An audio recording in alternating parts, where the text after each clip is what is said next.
Good morning, everyone. Hi, how are you? Hi, Jerica. Good Great, morning. great. How are you? Good, thanks, Jay. So I see we've got representatives. Aaliyah, you're in England, right? Yeah, I'm Uh, in Manchester. Manchester. Oh, isn't that where that famous Indian professor that did the hole in the wall computer? Doesn't he teach there? I don't know. I I don't I, know. I think I think he's from University in Manchester. Okay, I Could be don't know. wrong. I'll have to Yeah. ask ChatGPT at some point. Okay. So, Fatima, you're new with us. I don't recall seeing you before. Can you tell us a little bit about yourself and where you're from?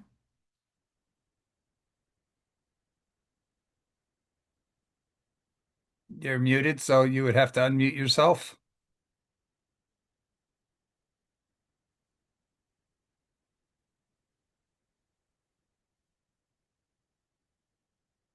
Okay. Mark Henry, I think you were with us last time here. Welcome back. Um, Thank can you. can you, for the others, just say a few words about yourself and what's going on in your area? Uh, First, I put on my camera. Yeah. I hope you can see. I happen to be walking around the farm back in Uganda. This is my farm up country. I lost a cousin who passed away to cancer, so that's what brings me here. Oh, But I am the president of the Rotary Club of Kampala Central. It's one of the main clubs in Kampala and in Uganda, District 9213. We're very big on environmental issues. We're very big on MCH, and we want to be big on education, focusing on keeping girls in school as well as mentoring boys. hmm. Very, very good. We should talk on a separate section here about Rotary and how Rotary can help in the kinds of things that you're trying to do, especially with regards to education for all and turning young people into strivers, because I think that's the number one issue that we have in most developing countries that a lot of young people don't see the benefit or don't believe they are capable. And but if just imagine what Uganda would look like if every young person was a striver to become world class in whatever their interest is, how that might change Uganda in just less than a decade. True, and that's very true. And I think one of the things that really attracted me to this group as well is this group is looking at the future, looking at what AI and related technologies, the hope that it brings. When we look at Uganda, with about 70% of the population below 35 and a very, very high illiteracy rate, we see that a conventional approach is not going to cut it. So we've got to look for other ways of passing on skills or some level of expertise, as well as the qualities of success like grit and perseverance. We've got to find another way to pass this on to the new generation Yes. because while like last week's discussion looked at the challenges in the West and looking at the future of a no work situation where you're going to pay everybody, some of that really doesn't cut it for many developing countries because their productivity is low anyway. So um, the kind of solutions that would be looking at that one, I would put on my hat as somebody who's also Australian. They make sense.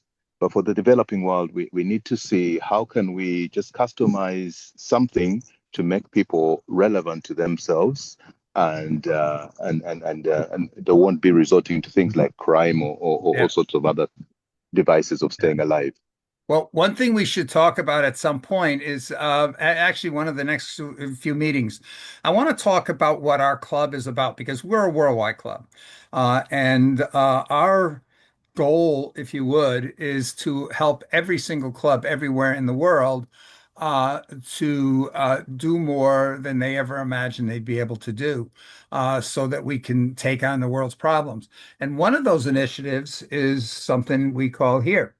It's Vision Africa 2030, where we talk about the Africa that could be if all the SDGs were fully achieved for all Africans in all parts of Africa. And we have some tools that we think can help. One of our members in India, for example, has developed a literacy program. And they can take totally illiterate 5 and 6 year olds that absolutely have no ability to read anything, and in 45 days, they have them reading newspapers. And it requires no technology. It costs almost nothing and does not require formally trained teachers. This could be perfect for Rotary across all of Uganda and much of Africa, if you would be able to go and literally have the bulk of the younger population be literate in less than a year. How that could transform the entire country. Because if nothing else, the confidence that that relays to young people in their ability to learn. This is truly, truly powerful. And it's available in many languages. For Sishan, for example, it's available in Urdu. And it's gone from a couple of schools a few years ago to over 35,000 schools now, and over 350,000 students in just a few years. So just imagine how big a difference this can make. No, that would definitely be a game changer, and we could probably use Rotary also has the frameworks like the program of scale, and for me that Yes. kind of fits that kind of model because we've proven the concept in India. Mhm. So now it's just about scaling it. And I'm very familiar with the subcontinent. So the kind of Yeah. challenges in the lower classes of India, the low income levels, mirror exactly what you would find in much of sub-Saharan Africa. And it's So been it's tested. something we can copy paste. Yes, and it's been tested here in Ghana. An entire Yeah, district of Ghana has used this yeah, and achieved incredible results in just yeah, one school year. yeah. So No, I can that's the provide kind you of with thing the I'm very information. excited in. I can Mm. provide you the information on that because that's the kind of thing here where you can pull the Rotary clubs of Uganda or your district, which I think includes Tanzania and yeah, it's just Uganda and Tanzania, I think, right, in your district. Yes, that's 9214. But Yeah. 9214 came from 9214 and 9213 came from 9212. So we work very, very closely together. Okay. So Yeah, this is the kind of thing that would be an incredible district project. yeah. And Jericho, who's on the call today, has been looking into doing this, even in some parts of the United States. Jericho, do you want to Mm. just say a couple of words about uh, the um, the Alpha program? Sure. Good morning, everyone. My name is Jerica. I'm the membership chair here at Dare to Be Great, but also taking leadership for our Close the Gap on Education for the state of Ohio, the state of Michigan, and the District of Windsor, Canada, here in the United States. We are seeking to look into the Alpha program. Bill, that's out of Houston, correct? No. Well, the Alpha School is in Houston. That's an AI school. We'll actually talk a little bit about that today. But no, I'm Oh, talking yes, about and the Sunita's program, the Alpha Sunitas program. program. Exactly. Yeah, Sunita's program, we're looking to implement a lot of the tools, if not the entirety of the program, to work to close the gap on education here in these particular districts in the United States. What we've seen, especially after COVID, we've seen a large deficit not only in learning skills, but actually the old method of of grading isn't faring too well with encouraging young people to stay in school, but also it's not really driving their education toward what they need for the future. So that's what we're working on here in the US for Ohio, Michigan, and Windsor, Canada.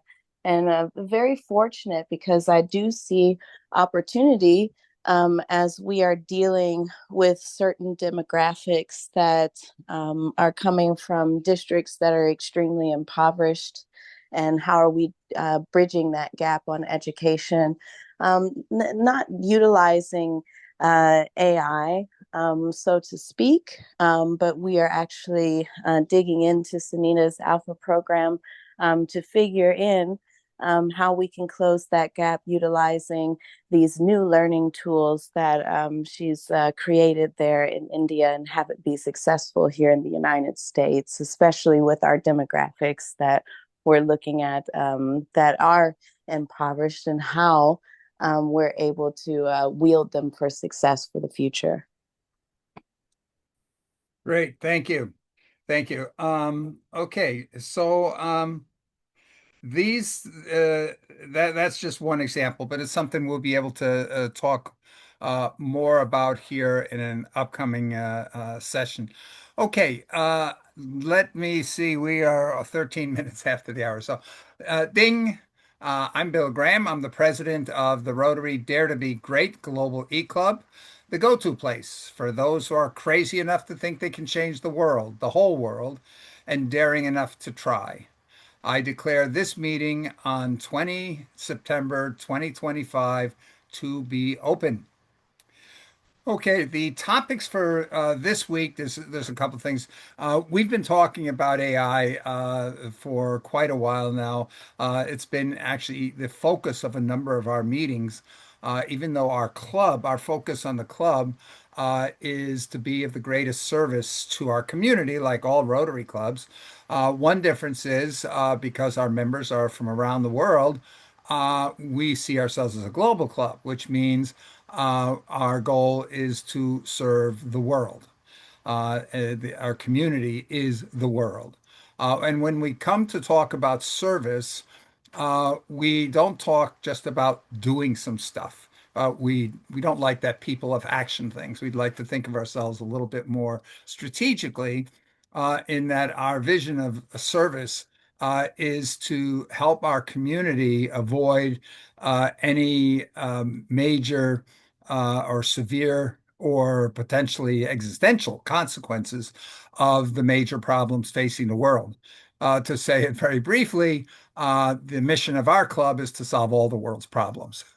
Now, that sounds crazy, but we go back to the statement from Michelangelo saying the problem for most people is not that they aim too high and fail, but that they aim too low and succeed. So our goal is our philosophy is to set goals based on what we think is needed and not what we think we can do. And in other words, without regard to whether we know how to solve the problems right now, or even whether we believe they're solvable. We believe that when we strive and stretch to do what we don't know how to do, that's when we grow the most anyway. So as I say, well, we're crazy, right? We're crazy enough to think we can change the world. So that's what we are about. The reason we talk so much about AI is because we believe right now AI is one of the biggest threats to the world in so many different dimensions.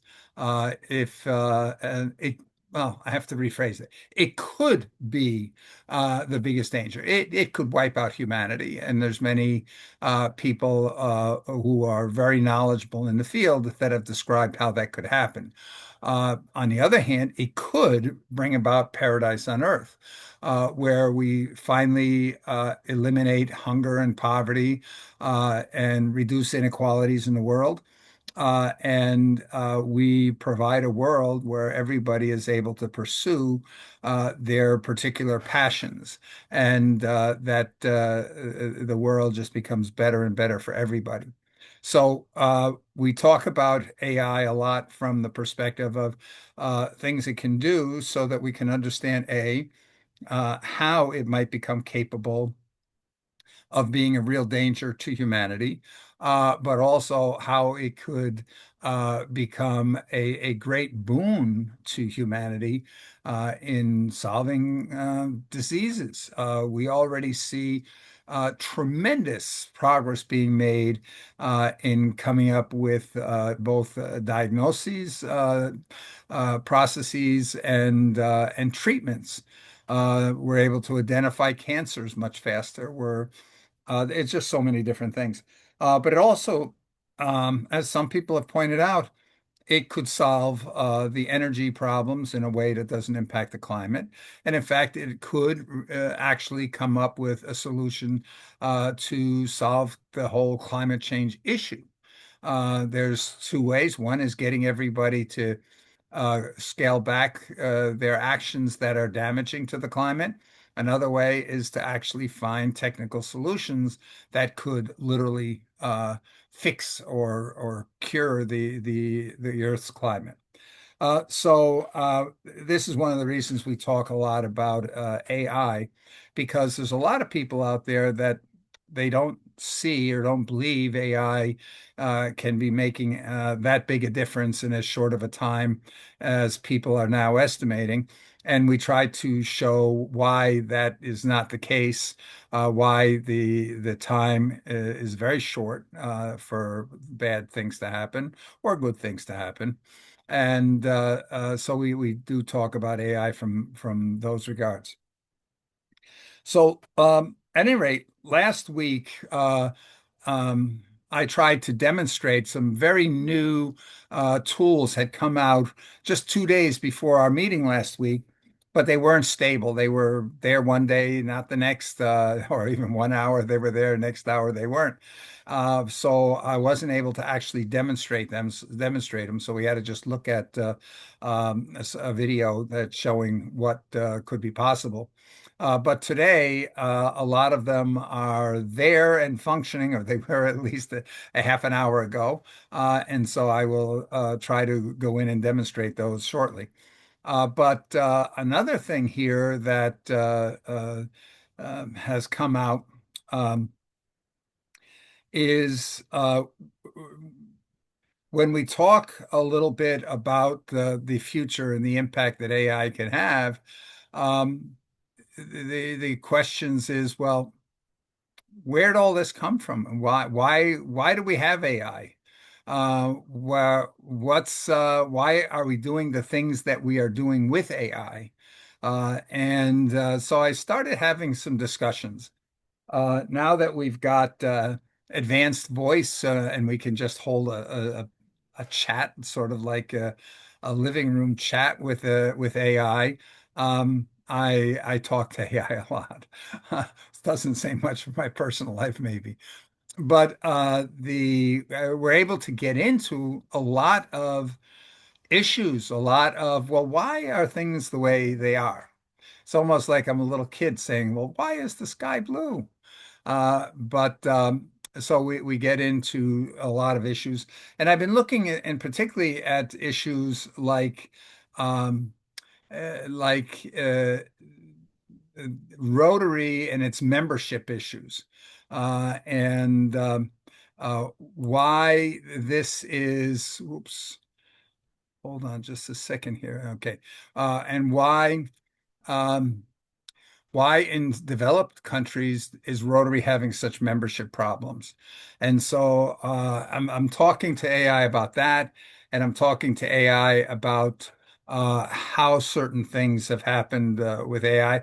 I've been involved with uh, computer technology now, going back. I'm dating myself. Almost 60 years since I was first introduced to computers and computer applications, and then got involved in a lot of architecture and advanced theories and methodologies on how computer applications should or could be developed, and so I taught this in across Europe for a number of years and advised a number of corporations and even the Swiss National Bank and the entire banking industry of Switzerland regarding where money was going. And I did that for actually several years. I headed up that project. So I have a fair amount of experience in computers, especially in the late 90s as the internet came on the public scene, of computer software that developed itself, that developed other computer software. And a lot of that has morphed into things that are AI today. So I've been following this fairly closely. So I think I have a fairly good understanding of how it works, why it works, and therefore where it's going. So I was having this discussion with both ChatGPT, AI, Claude, and Perplexity. I tend to try to talk to them all. And some really interesting things came out that were unexpected for me because I was looking at this rotary situation and the AI situation, and all of a sudden they came together, and it was the same drivers that were driving both. So I want to talk about that today and get your thoughts on what do you think about that? Because I do think that is very influential on where we're at and where we're going. Okay, but to start off, let me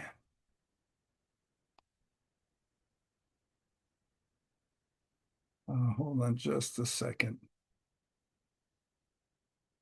Okay, so let me share my screen. We'll start off, we'll start off going and taking a look at what I wanted to show you last week as far as some of the tools that what you can do now with some of the tools that are available.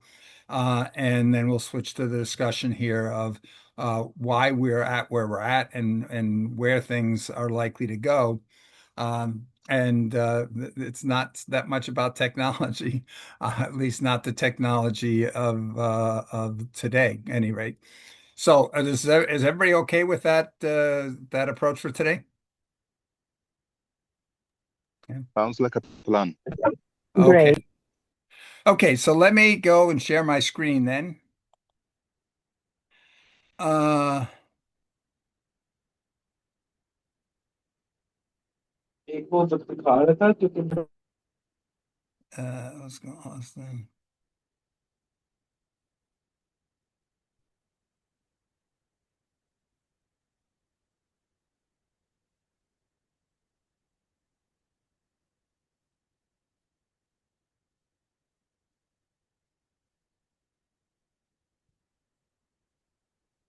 Hmm.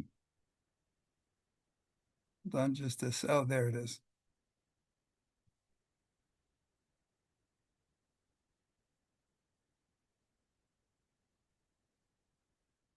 I have to restart that.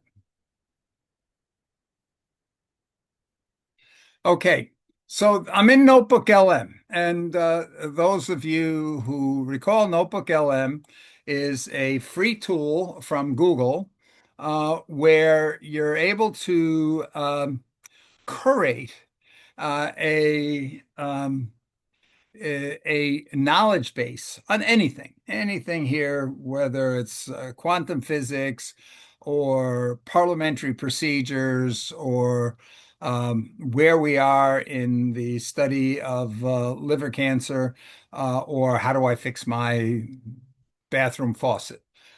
Literally anything. So you curate the body of knowledge, the sources. You can come in here, for example, and say, oh, I want to add sources that I'll include in my knowledge base. You can have Google Docs, Google Slides. You can have websites, the links to websites, to YouTube videos. You can paste any text you want. You can choose any PDF file or a Markdown file or an MP3 audio file. basically you can put any kind of sources you want, or you can say, hey, help me go and discover the sources. You can say out of my Google Drive, because I've got a bunch of papers that I've been working on or that I had found or whatnot on my Google Drive, or I can say, no, go to the web. And you can describe what you want to learn about. And you can say, I want to please find for me sources, reliable sources regarding whatever the topic is. And it will go out there and it will search, looking and ranking by the reliability and quality of all the sources that it finds out there related to what you're asking about. And that they it will show you a maximum of 10. Let's just see here. Okay, find YouTube videos of interviews or presentations by Sal Khan of Khan Academy.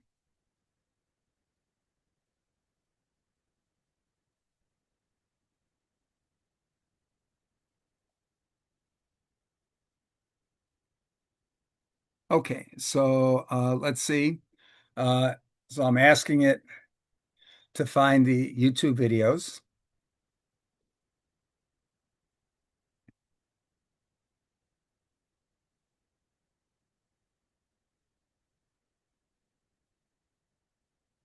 I hope by specifying limiting it to YouTube videos, I didn't put ourselves in a situation where this is going to take a longer time. Um, one of the reasons I did this way is because I noticed, oh, here we go. So we can see that there's a whole bunch of videos here, and some other presentations that Sal Khan made regarding um, education. So I can just click import on these.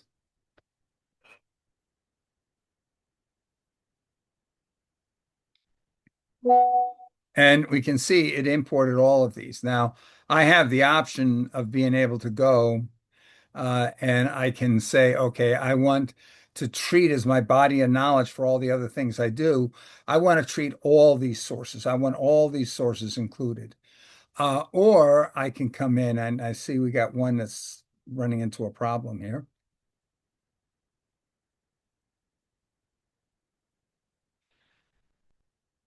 By the way, while that one's still cooking there, you can take any one of these sources and say, gee, I want to know more about that source.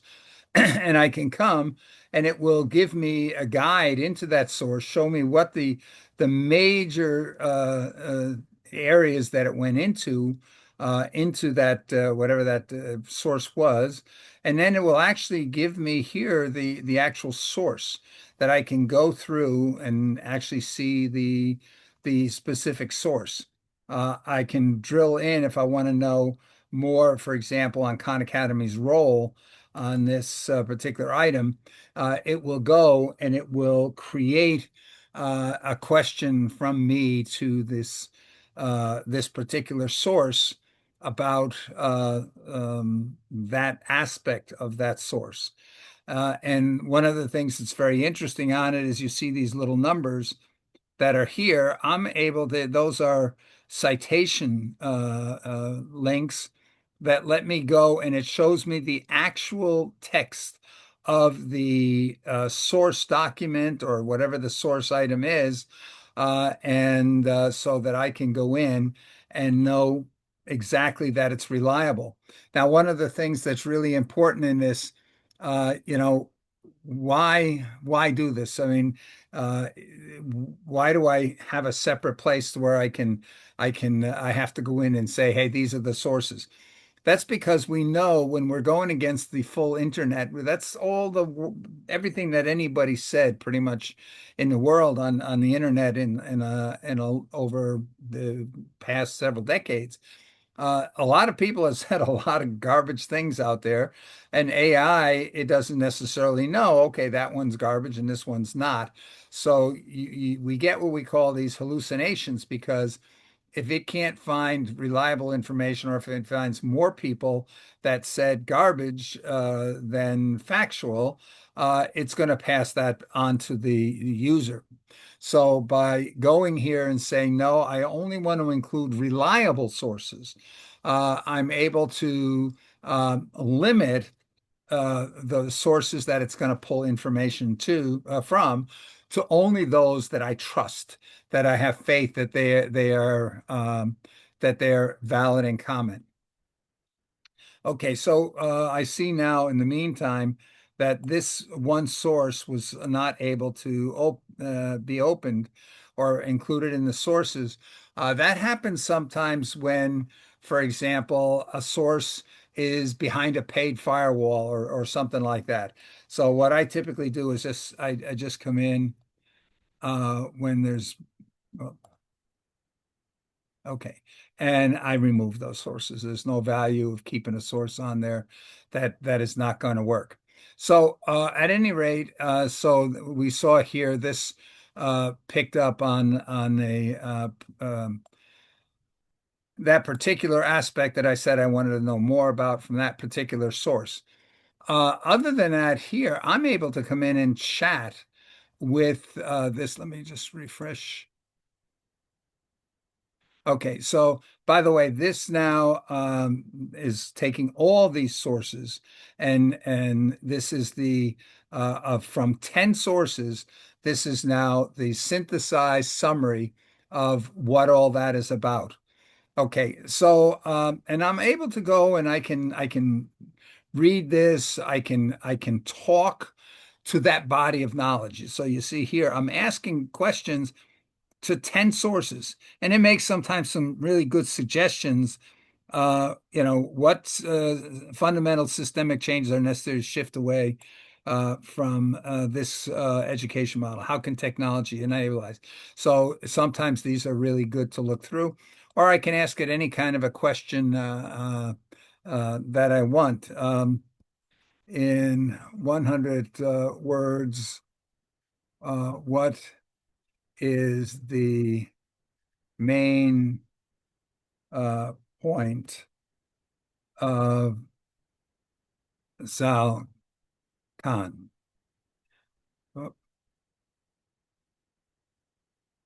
And so I can now have a conversation with this body of knowledge about anything. I can literally ask it anything. I can say, okay, what is chapter 3 of the One World Schoolhouse book?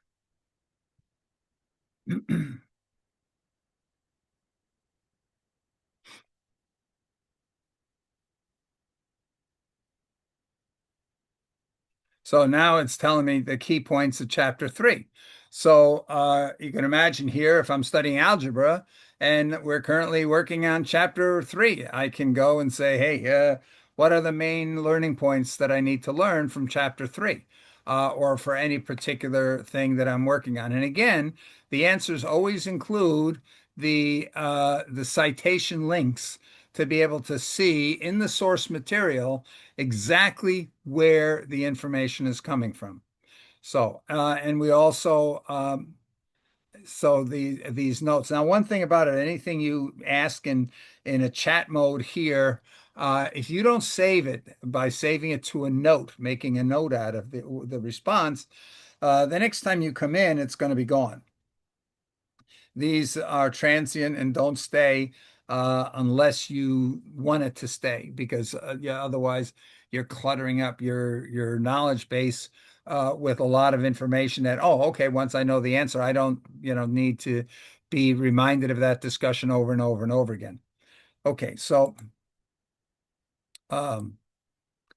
I can also do an audio overview from here, or I can create a mind map. Now, I think I've already created a mind map here. Did I? Did I? Did I? Ooh, I didn't. Okay, so we're going to generate a mind map. And so while that's cooking, we'll go over here to this studio mode.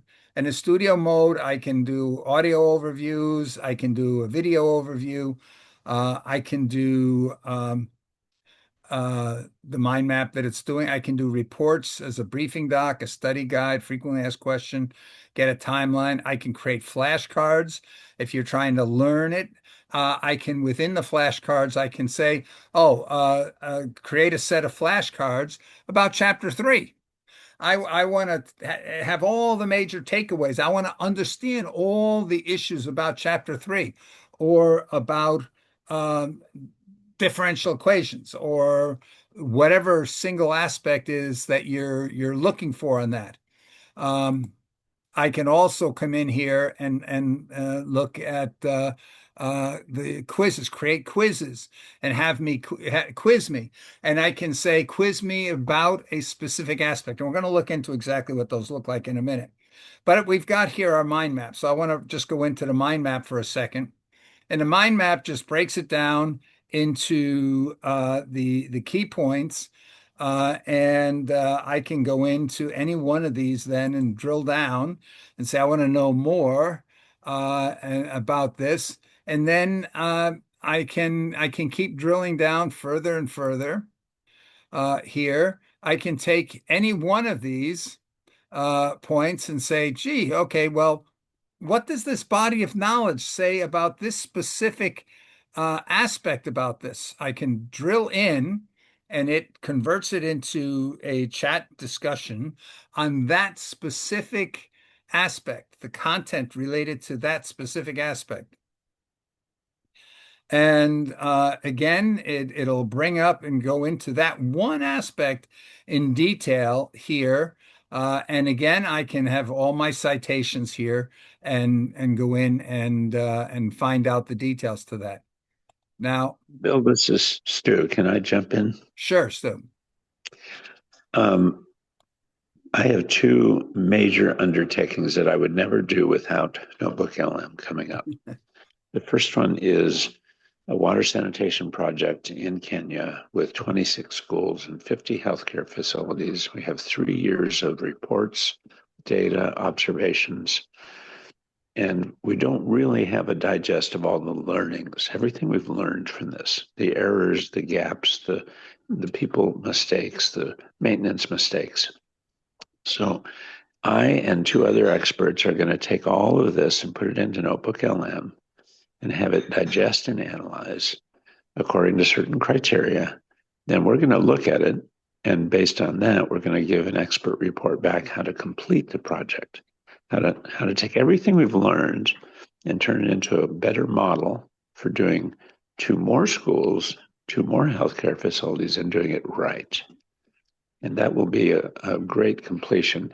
Without Notebook LM, it would be a tremendous struggle. We would be reading documents and getting tired and not pulling it all together.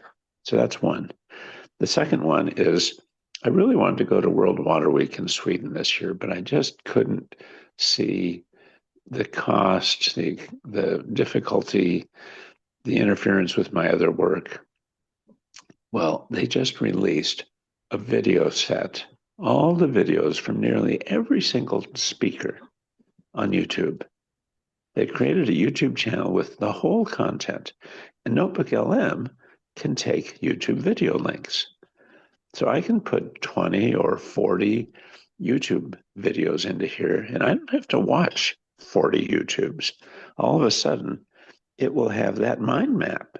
I'll be able to understand what was discussed, what were the new things, what did everybody talk about without traveling or spending 5 days. I'm so excited about this possibility. It would not be possible without this platform. Stu, with the regard to that, you said they made a channel for the all the presentations from the Yes, conference. Are you aware that there is an extension now, for example, on Chrome, where you can actually just go to the channel in YouTube Studio, go to the channel, and there's now a button. If you've added this Chrome extension, there's a button there that lets you promote the entire channel to a Notebook LM. I wasn't aware of that. I knew you could do some gathering like Yeah, that, but yeah. do you know the name of that Uh, extension? I will send that to you separately because I don't have it in the top of my head. But uh, That's fabulous because that would save a lot of time. Yeah, and it creates it basically the button says turn it into a Notebook LM. So it'll take the channel, it'll instantly load all up to three. Well, in my case, because I've got the Pro plan, I can have up to 300 sources. So Yeah, it me will too. populate up to 300 videos out of such a conference, and it That's will in one button click. that's so amazing. I mean, talk about a learning environment where Mhm. you can extend your knowledge, get it summarized, probe deeply, understand it. It's amazing. It Yeah. makes me a lot smarter. Yeah, and by the way, for the here these the mind maps, you can explode all of these points here if it's got some kind of a plus on it, and there are now tools that you can take this that will explode the entire discussion here and then you can export this. So you can download the entire mind map, and there are other tools that will let you import the mind map, and it will create it so it's more readable to be able to put on a screen if you're trying to explain to people, or if you're trying to create a document and you want to show the explosion of the entire body of knowledge. You may have seen other mind maps where instead of just coming in one direction out as a hierarchy, it sort of presents it as a bubble in all directions. And there are tools that let you do that. Okay, so this was the idea of the mind map, and as I say, we can go into any particular aspect here of that mind map. And let's see. Whoops, how do I? While you get to the next topic, can I ask a quick question? Sure. My name is Dr. Naeem Syed, and I have created many notebook audio podcasts for physics and chemistry. Where I'm stuck now is I'm trying to create some with mathematics and using all these resources, YouTube videos, and all that. When I try to do in mathematics, it's not really, I would say that, comprehensible for a student by you trying to describe in a podcast a polynomial. Are there any tools available? I know there's a video tool available in Notebook LM. It doesn't do the justification, Mhm. but is there any other tools available that I can convert that podcast into a video? And I'll take it offline or at Yeah, another yeah. point. Yeah. There definitely are. But have you tried with the customization capabilities to describe exactly who your audience is, so that if you're targeting here, let's say a sixth grader, it's going to tailor it to that person, as well as being able to say focus on this particular aspect. In other words, when these tools first came out, and especially the audio overview for about a half a year, you could only make one audio overview, and that was it. Yeah, you could only do that, and you didn't even really have in the beginning an opportunity to customize anything. It would just do what it was going to do, and talk about whatever the topic. In the meantime, here we will say, I'm going to jump into that in just a second. So actually, if you can hold off, but Sure. let's pick up on this outside. If we don't come here to any kind of a conclusion. But I'd like you, when I get into talking more specifically about the different kinds of audio overviews and the capabilities, if I don't bring this point up, please remind me, and Will we'll do. go into that in more depth. Thank So you. this idea of this audio overview, you can create now audio overviews, but one of the things that it lets you do is you now have a choice. You can create a deep dive. You can create a just a very brief version. A deep dive is where two people are talking about it. We're going to listen to a few seconds of each of these. You can make it a very brief minute and a half summary of the entire whatever you say down here in the customization of what you specifically want to. You can limit it to only pull information from a particular source or a group of sources. You can go and say for this topic only. You can say for this target. And you can also add into this for what purpose. So what are you trying to accomplish? And it will try to tailor things to exactly what you're saying. You can also come in here. This I think is important. You now have 80 languages that you can do. So I think here, I think that one's, is that the one that's Urdu? One of these is Urdu. Maybe it's this one.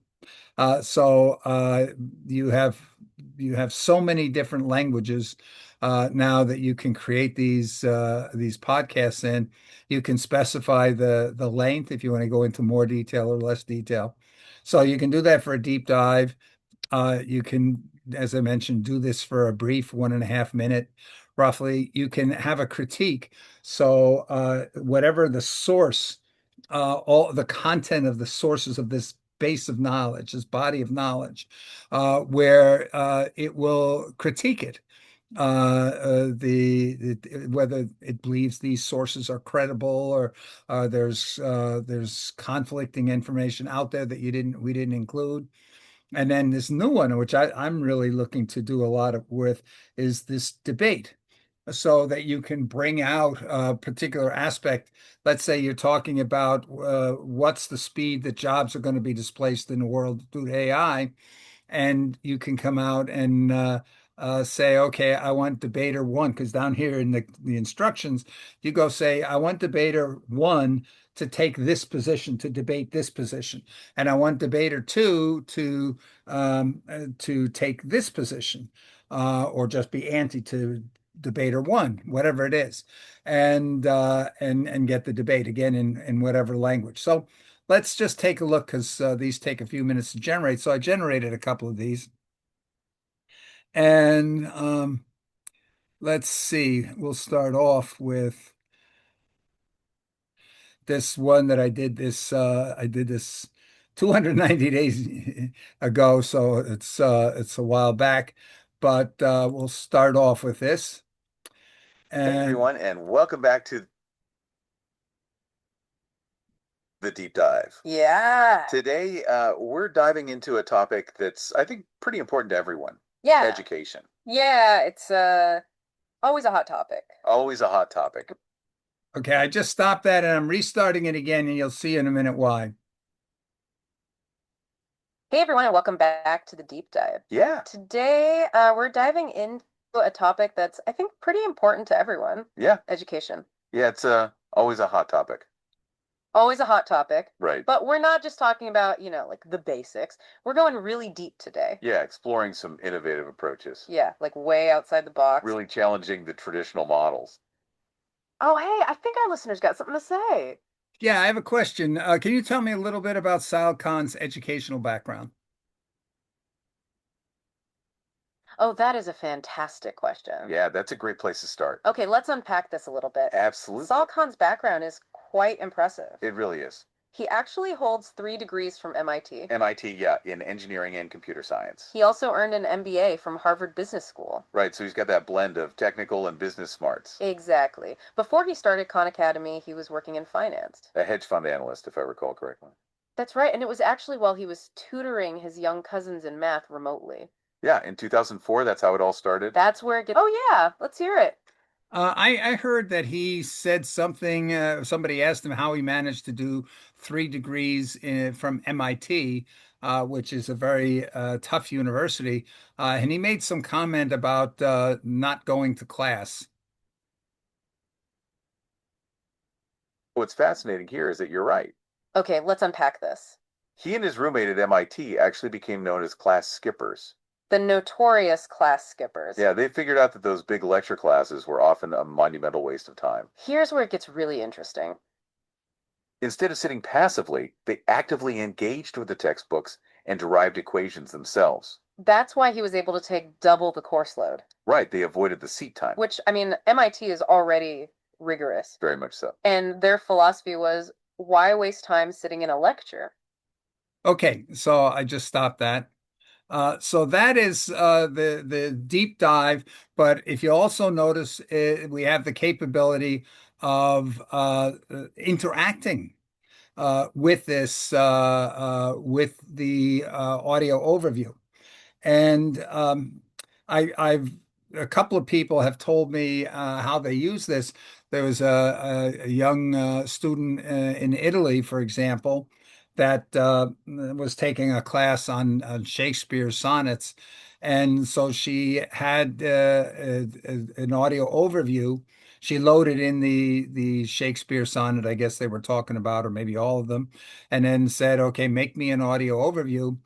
She got the audio overview and she went for a walk and was able to interact with the audio overview and learn pretty much everything that one can imagine relative to Shakespeare sonnet, and she aced the course there, the whatever the test was that was upcoming on that. The other one was regarding language learning, where after having Notebook LM create a study map and as a study guide. And you can see here under reports where I'm pointing to that study guide is a one-click standard thing. It will create a study guide on the body of knowledge, or if you've selected only some sources over on the side here, it will create a study guide relative only to those sources that you picked.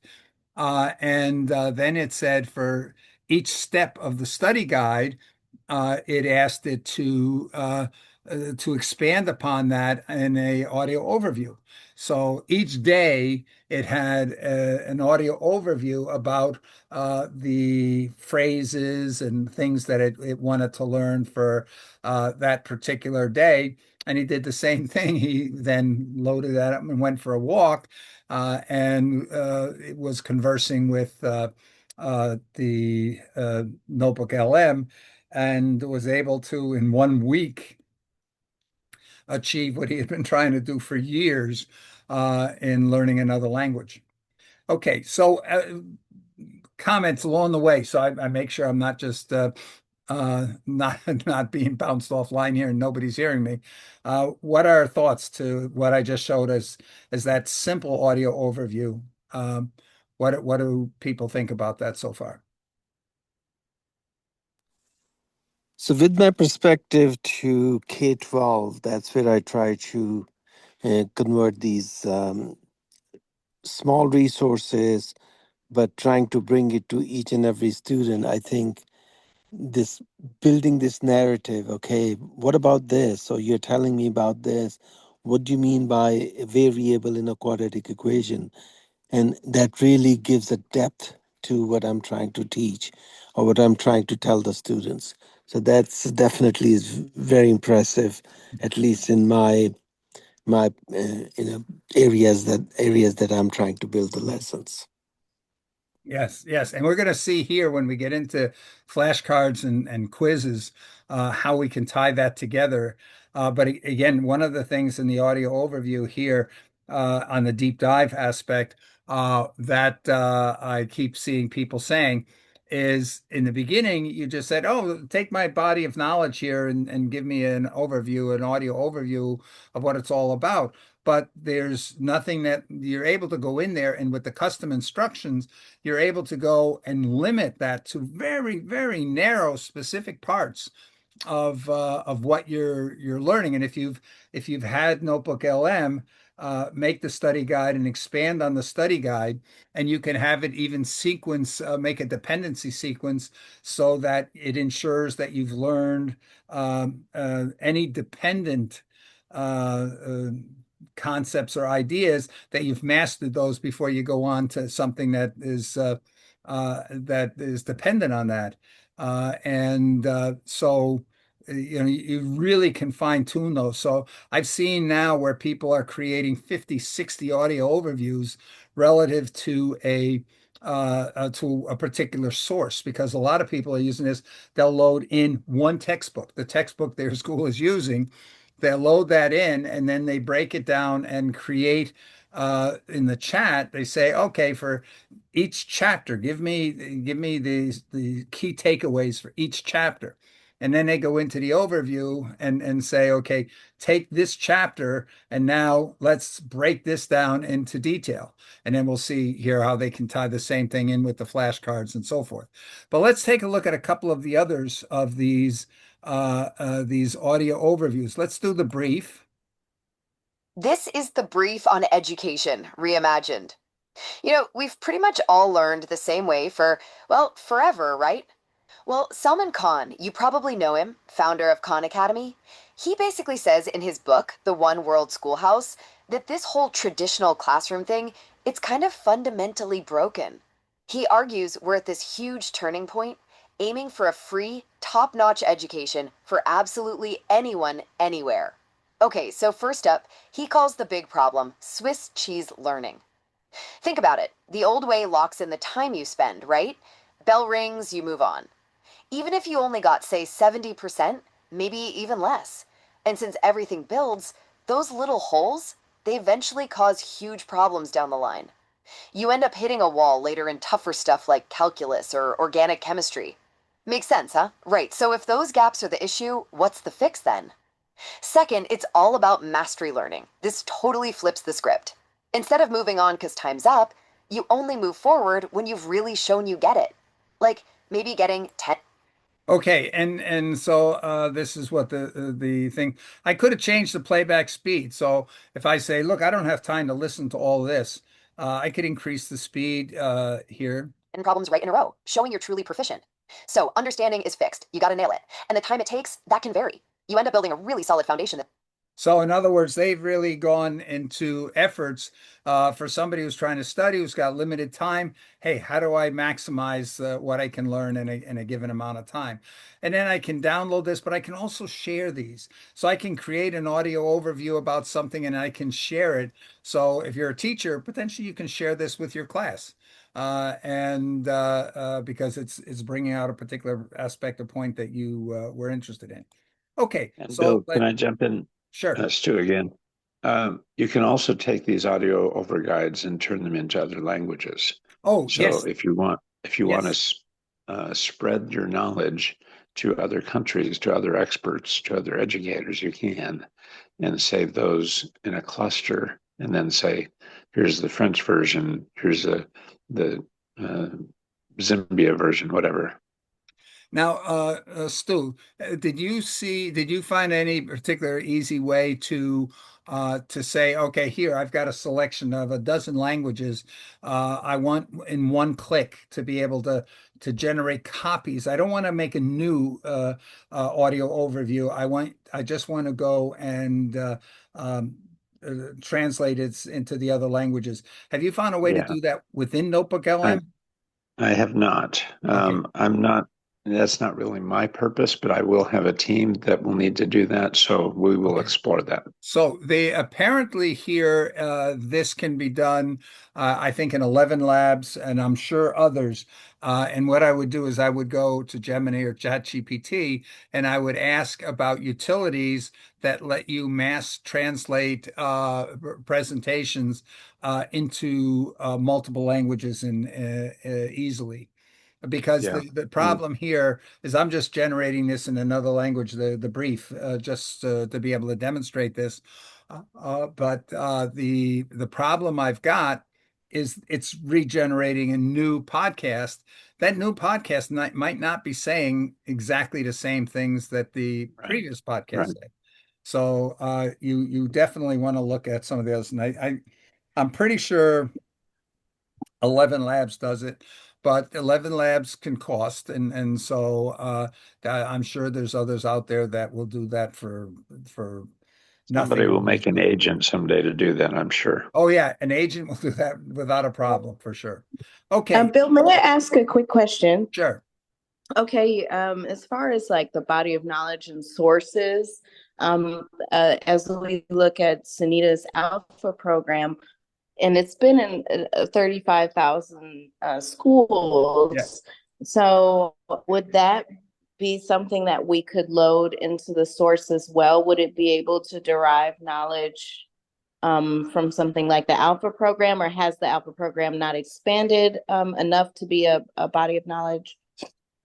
Well, I think there's two aspects. There's the after action reports, and we have a very good report from that school district in Ghana. And when I say school district, it's not school Mm-hmm. districts as we think in the United States. It represents Correct. about a sixth of the country, I think. But and they've recommended to the Ministry of Education that it be made national. And Yes, okay.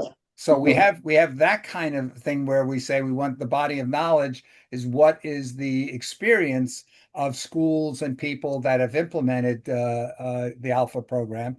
But then you've got the Alpha program itself, where we could load in the books. There's only like 32 pages, literally, of a book to learn to be able to read, which is the thing that's really mind-boggling. And there are a number of videos explaining to the facilitators, because as I mentioned, you don't need a formally trained teacher to implement the Alpha program. You just need somebody that has a couple of hours of training, because this is not an instructor-driven education program. It's a peer driven education program where students are paired up. The pairs change every day, but they're paired up, and each student we know where each student left off, and it takes them further to the next step. So it's sort of using a little bit of what's called the Feynman technique, where one of the fastest ways to learn something is to try to teach it to somebody else, and combined with the learning that is almost gamified by these pairs working like this. And we probably can find a couple of videos on that. So I think this would be very interesting. I'll talk to Sunita about let's make a notebook LM focused on the Alpha program to make it easy for other people to understand what it can do. Anyway, That's great. Thank you, Bill. sure, no problem. So I just want to take a quick look. This is this brief that I did in another language. Let's just take a listen for a second. Der Überblick über Khanmigo, den KI-Tutor. Also, Khanmigo, das ist ein KI-Tutor und auch ein Assistent für Lehrer. Okay, so we can see here that we can do this in various languages. Okay, I do want to listen here for just a second. Let's take the critique and see what a critique sounds like. Welcome back. Today we're looking at a really compelling manifesto for reimagining education around self-paced, mastery learning, think Khan Academy style, and a sharp critique of the old Prussian model. Yes, a very strong piece. Impassioned, well argued. So we're jumping straight into a few key areas where we think it can be strengthened even further, really maximize its impact. Absolutely. It's already got a robust vision, clearly laid out. Now it's about making that argument sort of bulletproof against any potential skepticism. Right, we need to raise the stakes rhetorically speaking. Mm-hmm. So a big theme here is this idea of conceptual understanding being fragile when time is fixed, but mastery isn't. Yeah, the Swiss cheese learning idea. Exactly, and the piece does a great job showing how that. Okay, so we can see here how this could You might even have something you wrote yourself. Maybe you're writing a book, who knows? Or you wrote some paper, and you can come in and have it do a critique of what you've done. You can also, if you go into the special instructions, say, I want a critique with recommendations as to how to improve. So our last one here is the debate. So let's take a look at what the debate brings. Welcome to the debate. Our source material today, it really grapples with Salman Khan's ambitious blueprint for education reform. This vision, it's founded on two core pillars, the scalable power of technology and a commitment to mastery learning. And this really necessitates a fundamental rejection of the conventional time-fixed classroom. That traditional model, people often call it the Prussian model, dictates that all students spend the same amount of time on a subject, but, well, allows their level of learning to vary wildly. Kahn argues that reversing this, fixing the learning outcome, mastery, and allowing time to vary, is the only way to eliminate the systemic crisis of Swiss cheese learning. Yet, paradoxically, perhaps, the source material insists the ultimate goal isn't just proficiency, it's about fostering open-ended thinking and deep creativity, labeling them, quote, survival skills. So the central question before us is, I think, critical. Does this highly structured, mastery-based, data-driven system risk over-standardizing the learning pathway? Does it prioritize measurable proficiency at the expense of, well, non-quantifiable, self-directed creativity?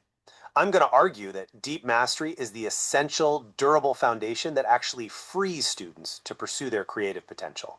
And I'll contend that the very rigor required to guarantee, say, 100% proficiency in a data-driven system, even with the best intentions, inherently limits the kind of, let's call it, ordered chaos that genuine creative exploration seems to require.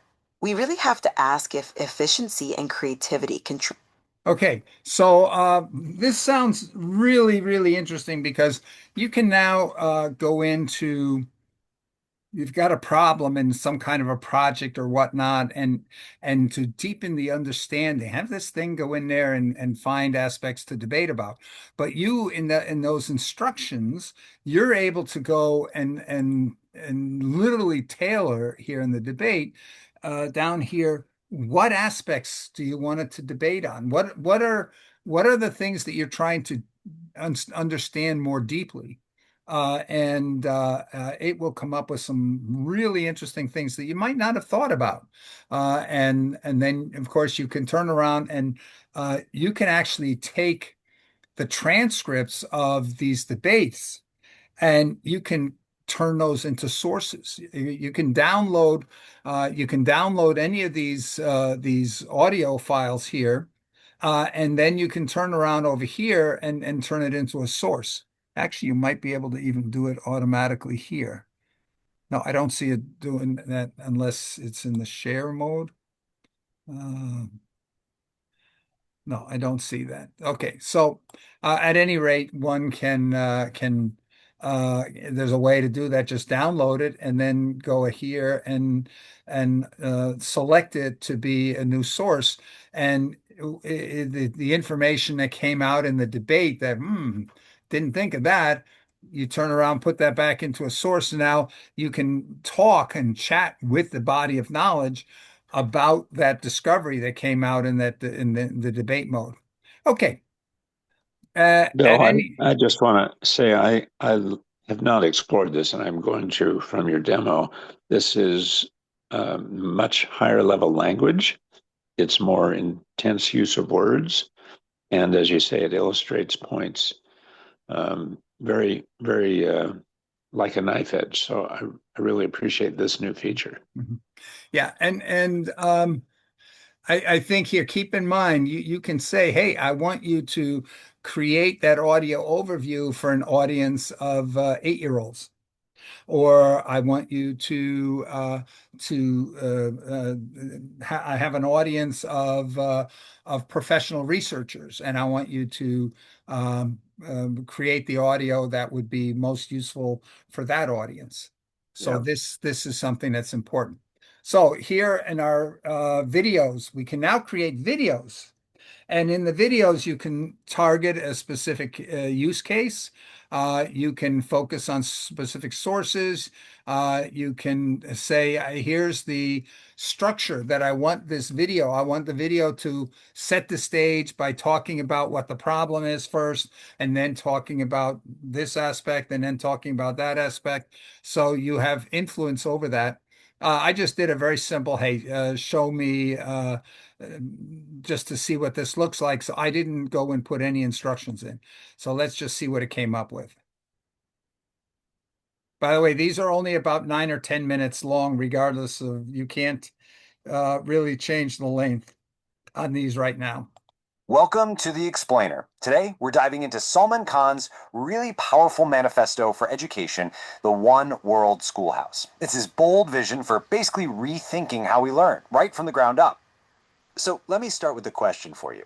Have you ever gotten good grades? Maybe you even aced your classes, but you still walked away feeling like there were gaps in your understanding? Like you crammed for the test, passed it, and then a week later it was all gone? If that sounds familiar, you are definitely not alone. Salman Khan has a great name for this. He calls it Swiss cheese learning, and it makes perfect sense when you think about it. Passing a class with, say, a 75% means there's a full quarter of the material you just didn't get. Each one of those misunderstandings is a hole. And as you move on and try to build new knowledge on top of that shaky foundation, the whole structure just gets weaker and weaker. So how did we even get here? Where did this problem come from? Well, the thing is, our current school system was never really designed for deep creative learning. It was designed for a totally different era with very, very different goals. Believe it or not, the modern classroom, with the bells, the kids grouped by age, the rigid subjects, is basically a Prussian invention from way back in the 18th century. It was built to create obedient, loyal citizens for the industrial age. This model got imported to the US and then standardized way back in 1892. And here's the wild part. It hasn't fundamentally changed since. But why was it designed that way? Well, this quote from the educator John Taylor Gatto is pretty eye-opening. The idea that chopping knowledge into these separate, disconnected subjects wasn't an accident, it was intentional. It actually discourages students from seeing the big picture, from making those connections between, say, history and science, which is the very foundation of independent, critical thought. And this old factory model leads us directly back to that Swiss cheese problem. So let's take a closer look at what actually happens when all those little conceptual holes start to pile up. I'm sure you've seen this, or maybe you've even felt it yourself. A student who has been an A student for years suddenly just hits a wall in a more advanced class. They're not any less smart. It's Okay, so you can see here, it basically generates a slideshow. And keep in mind, you can influence this in those instructions. I have not tried this, but you can probably specify uh, some the kinds of visuals that you would like, and so forth. And so you're able to generate these podcasts. I've seen some YouTube videos which are obviously were created this way, and some of them are very good. They're much more animated, and I don't know, did they take it and put it through some other kind of process? Because we know that you can now generate slides in Gemini Direct.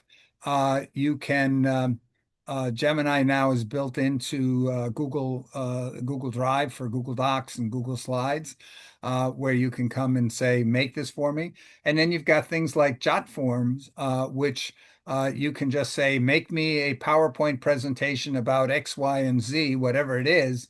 And the more you give it as much detail as you want, all the way down to the actual script that you want it to use, and it will generate the slideshow for you. It will provide all the visuals for the slideshow. Is create the script, and it will actually then moderate. It will create a voice that will moderate the slideshow. And the script is basically the speaker notes. And it will allow you to step through those slides and be able to see this is what the speaker is going to say, this is what's visual on the slide, and this is what the speaker is going to say to that slide. And you can literally edit it like a Word document, edit the text of what the speaker is going to say. And So you can do that with jot forms. I think you might be able to do it with Gemma, and I'm sure there are others out there. And more recently, Claude now allows you in Claude artifacts to uh, to import, edit, and export back uh, Google Documents.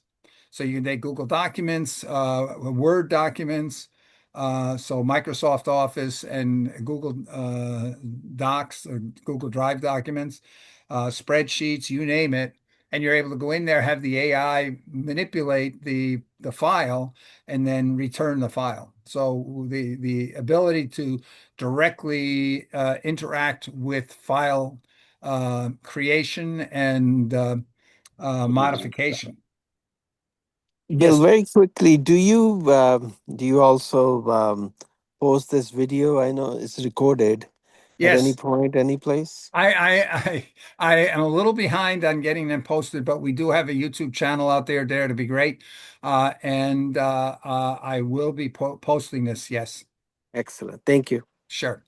Okay, So so one more yeah. new thing, if I may, and that is I read an article from Google that they are changing the Chrome browser experience. So Okay, if you have 40 tabs open that you're yeah, studying a set of things, yes, it will learn what you're studying. Then you can interact with a little chat window and say, how can I extend it? What am I missing? Give me more information, yeah, open new tabs. yeah. That's going to be a wild one. Give me 15 minutes. You're a little Yeah, ahead of, you're a little jumping a little ahead of me here. sorry. No, but you're very right. That is it's brand new. It's brand new. So I've got it keyed up here, but I haven't actually had much of an opportunity to interact with it. So we'll learn a little bit together here in a few minutes. Okay. So we went into the video, so we see the ability of video, and keep in mind again, you can go and create as many videos as you want, and you can create them in those different languages. So if you're a student here in the US, but your language at home is not English, and you're not as proficient in English maybe as you are in your own language, you can go and again put your textbook in and go in and say, hey, chapter 3, please summarize that, but do it in Spanish and make me a video overview. Now, one of the things about the video overview, if you've included, let's say, some notes of your own where you have some graphs that you did or whatnot, it will incorporate the graphs that you've created. In other words, the visuals. It's only if you don't apply and if you don't provide it with any visuals, it will just generate what it is on its own. But if you provide it, and especially in the special instructions, if you had said, please use the visuals from file X from source XYZ, it should incorporate those visuals in there. Okay, so the reports, the reports. It will create, we talked about a study guide. So here's the study guide. It gives you a quiz. And again, this one I didn't come in and give it any restrictions. So the quiz is based on the sum of, at the time, it was only, the only thing I had over here was the One World Schoolhouse book. So it created that based on that. And then it gives you the quiz, lets you self-quiz, and then look at the answers that should be there. And familiarize yourself, and then it gives you essay format questions, and then it gives you a glossary of all the key terms that are in this sum. Now, that's not a lot of key terms, so you might say, okay, well, yeah, I got the top 10% most important ones, but that's not much. But then I can come in here and create a frequently asked questions. So here it will say, okay, what's the core philosophy? How does it address the issue of the Swiss cheese glassing? What criticism does the author have to the traditional classroom approach? So these are like all the key questions that are important for you to understand out of this body of knowledge. I find this particularly powerful. And in addition to that, we can also provide a timeline. Now, this is something, again, last week when I tried to show this, there were certain things that were there and certain things that were not. And right now I'm seeing that this list here, briefing doc, a study guide, frequently asked questions, a timeline, that is that's the old structure. There's actually a new structure, and I'm going to try to bring it up later, but it will let you, it's more um, focused. It gives you these, but it gives you these as a, uh, so under guided learning, it will give you the opportunity to do a study guide and so forth. So it's a little bit of a different structure, but we'll see because that gives you the option to say, I want to create a blog post, or what am I trying to create here, and it will give you about 8 different report purposes, and then you're able to go and select the report purpose. So it actually is another update. Okay, when we go into flashcards now, we can come in here and say, okay, great, I'm trying to learn this, and we know flashcards are an effective way to help you learn something. So again, you can come in and say, I want to do it here. What's the topic? You can, again, limit your sources over on the left-hand side. You can say, I want it to focus on a specific topic like. And here could be something like saying polynomials. I want you to focus on polynomials, and I want you to keep it short, keep it down to sound bites, whatever, and then hit your generation. And I can do easy flashcards, medium or hard, the hard topics. And the way that it's recommended this be used is you come in here and you say, okay, give me easy questions.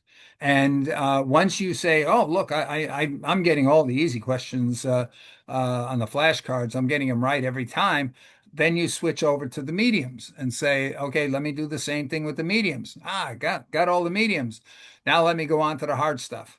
And so this becomes a really great learning tool. And what I've done is I went and created some flashcards. Now, this was only based on the book, but this is the way this works is it says, okay, what are the fundamental problems that identify with the old classroom method? And then I can turn around and say, okay, let me see. Okay, it's a passive way, requires active processing of information. And then I can say, okay, well, what the heck does that mean? Oh, let me get an explanation. So then it will come over here and it will give you an explanation of why this answer is the best answer for that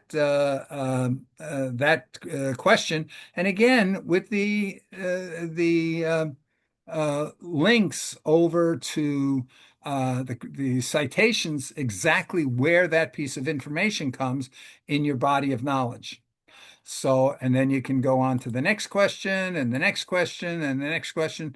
Um, and again, we can go in to teach the way he wishes, convention, joy. Now that's a BS type of an answer, I think. So one of the things I did is in the custom instructions, typically I say I don't want any kind of blah blah or nice to hear type of flashcard answers. I only want things that really are pithy to the purpose, if you would. And so again, you get into the explanation piece and you can see the explanation. So thoughts on the flashcards aspect. Whoops. This just shows I can do this as a full screen. Okay, thoughts on the flashcards. I'm very impressed with the whole thing. My goodness, it's such a useful tool. And letting students also be able to hear other voices rather than your own, so to speak, or even possibly your own. Yeah. No, I agree. I agree. it's It's incredibly useful. And the challenge for me is getting people to learn the environment. There's so much stuff here that they could use. It's kind of overwhelming and it's intimidating. And so easing into it is going to be a challenge. yeah. And that can be an AI project unto itself to say here, hey, create for me a video overview on how to get to learn how to use Notebook LM. But And yeah, my quick comment, and it's the challenge that I've felt, especially working with younger kids, that they like to be spoon fed. They really have to be pushed to, okay, look at this, come on, make it. And that's the challenge that I've seen. Other than that, it's phenomenal. I use it for thousands of students right now, and not many, all of them use all these tools, but some of them, and that at least better than nothing. But yeah. that's my comment. Thanks. Actually, You're absolutely right. It's yeah, the same point I was making that people these days have limited attention spans. They want knowledge in little bites just ready for them at their current state. mhm. And instead, they should be grasping larger concepts and ways to learn better and bigger and faster.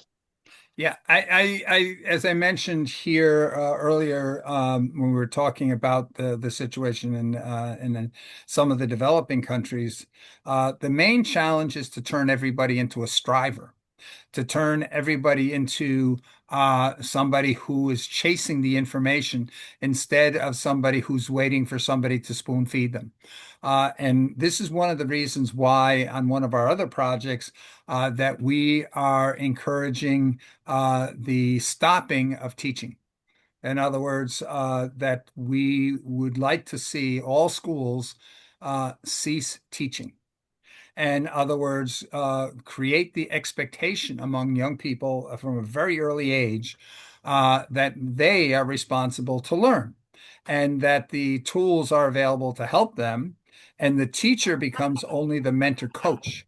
In other words, the teacher's responsibility becomes one primarily of motivation and facilitator, as the most of your teachers' colleges now say, don't be the sage on the stage, be the guide at the side. So by doing that and watching from the side, especially using something like Khan Academy, if you go and say to the students, okay, hey, here's the tool, go learn. And the teacher is watching from the sidelines like a coach would in let's say, a track team. They're watching how the athletes are doing. And then if they're seeing an athlete, there's an opportunity for an athlete to do better by changing their technique or whatever, then they can advise the athlete. But what they never can do is never exactly say to the athlete, you have to think this way or do this way. You can recommend, but in the end of the day, the athlete has to do the work, and it's the same with the student. So one of the things we're encouraging for teachers, again, as the mentor coach, is let's say you have a student, if a student is having more than reasonable difficulty with a specific aspect, let's say it's long division. The one thing the teacher, first of all, let the student go and bang their head a couple of times before you step in, so that you're not seen as a crutch. But when you do step in, you are not allowed to help the student understand long division. You're only allowed to help the student understand where to go to find out how they can figure out long division. In other words, you're only there to help the student learn how to learn, not to help the student learn long division. And so that we generate independent learners. We generate people who are prepared to be successful lifelong learners. Because if you've help them point out a few times, here's how you get yourself unstuck. If you get stuck the next time, in within a certain number of times, you can expect most of the students will have grasped how to get themselves unstuck, and the mentor coach has to intervene less and less and less as time progresses, which gives them more time to focus on the students that are having the most difficulty in learning how to learn. And the only other area where teachers would intervene is if a student's not putting in the effort. And that could be because of lack of motivation. And so the teacher, the mentor coach, becomes responsible for helping motivate that student. Or it could be because of personal issues or abuse at home or hunger or poverty or bullying or whatever, that the mentor coach has to help a student overcome any issues that would interfere with their learning. Uh, Well, that's the exact thing called an educator. And you're just describing it perfectly. Mhm. And one of the things that I know that we have is a 200-year-old education system. Yeah. And we're focused, like you said, on the outcome of the input we give them. Mhm. And this isn't what we're about. Yeah. And the whole thing that I believe is the most primary thing for any society anywhere is to be able to create what we want to have in the future. What kind of a society do we want to live in? That's why I put into the chat about the Peacemaker Challenge. It's an open-ended challenge to a degree. They can use their talents in any which way to create more and more peace in their life, whether it is curing things at home. Then they find out how to cure physical or mental or whatever kind of abuse at home, or getting the environment to be able, or whatever their beautiful expression is. It could be in storytelling, it could be in movie making, it could be in any and all things, from age levels down low all the way to the highest. Yeah. And this is That's not only theory. Finland, I guess 15, 20 years ago now, made a major shift in their education. The United States is somewhere around 30th to 35th among developed countries in the world in education outcomes. Finland was about the same place 20 years ago, and they implemented a three-part program.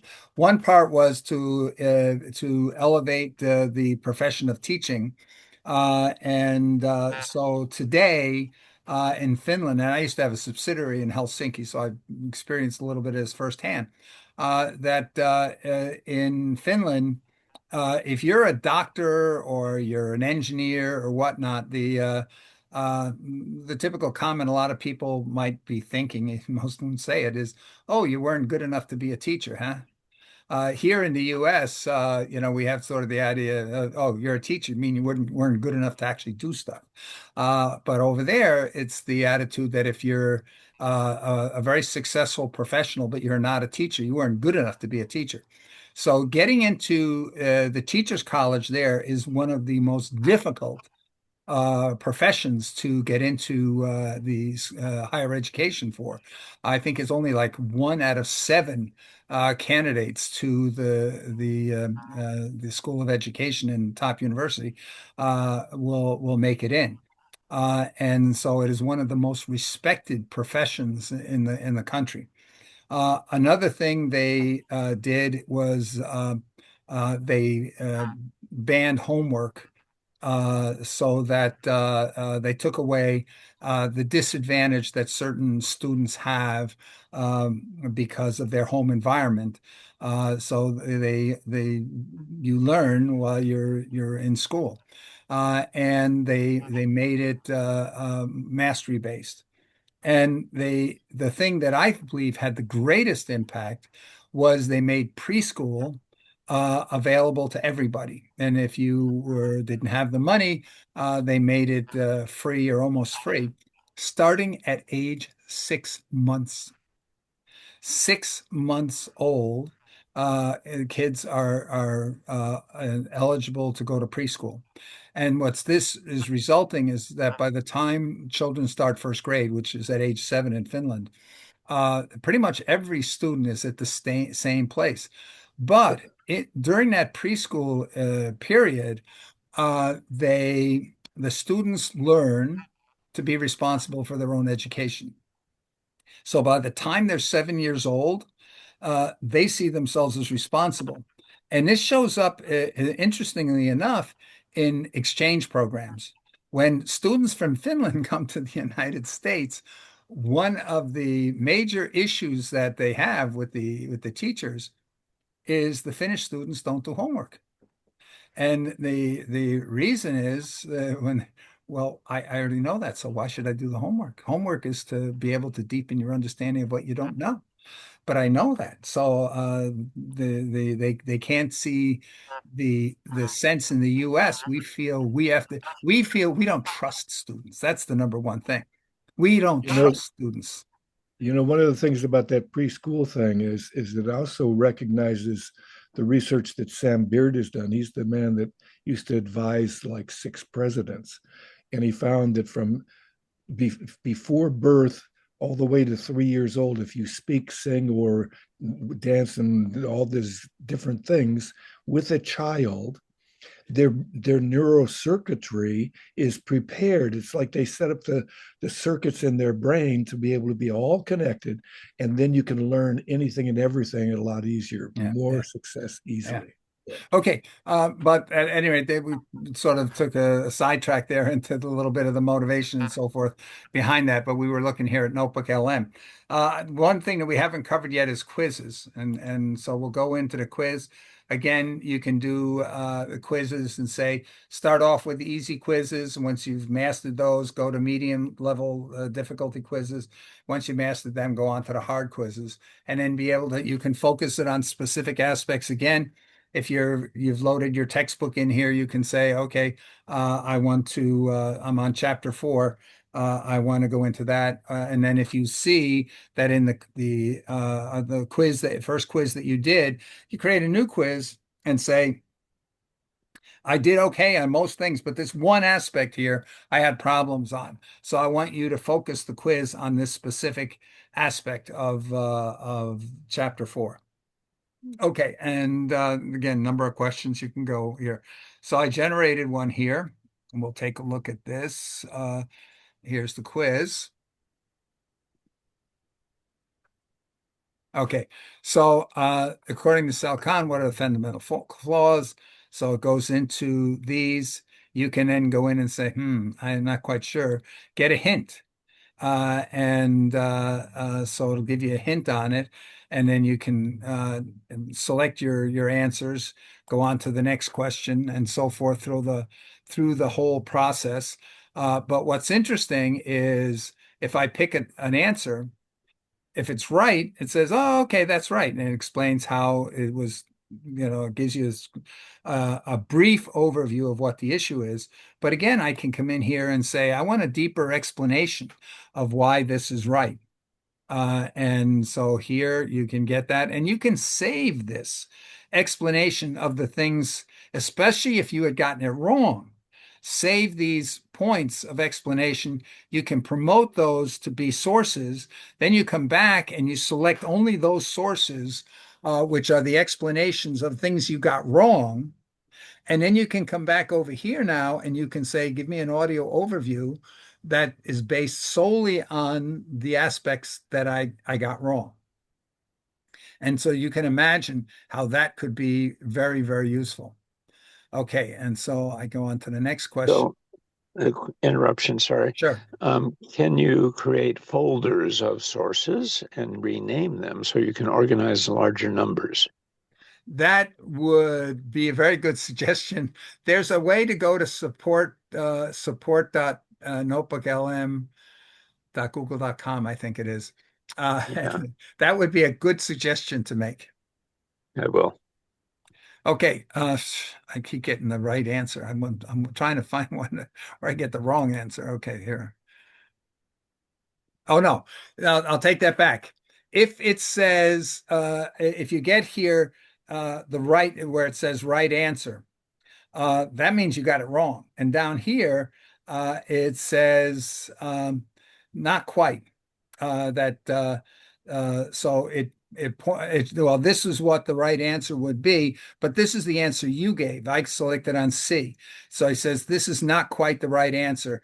And again, I can come into the explain and get the explanation, save the explanation, and I can loop back and get these.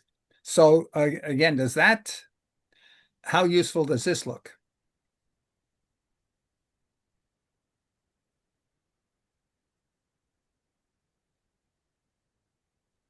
It too is useful, and it depends on the student. That's the beauty of this particular training, is that the student can look into things and grasp what they can, and if they can't, they can always get, like you said, some hints or something like that. Right, right. Now, keep in mind, if you're using this in conjunction with Khan Academy, uh, Khan Academy um, has this thing called Conmigo. Conmigo is an AI that you can actually talk to, but you don't have to go to Khan Academy. You can go here and just go to Gemini, and in Gemini you can select a thing called guided learning for your discussion, and you can ask it any question, and you can do this with voice mode. And so what you're able to do is you're able to have somebody you can talk over an issue you're having difficulty understanding. You can talk over the issue with them. And See, that's the beauty of our peacemaker circles, is that when we get into the circles, people like any and all of us, we get our solutions made because we have such a vast variety of people's outlook and so on. We also develop that trust that is lacking in the world so much. And that's another key factor, because trust, my God, who trusts the media these days, you know? Yeah, yeah. I'm picking this on something.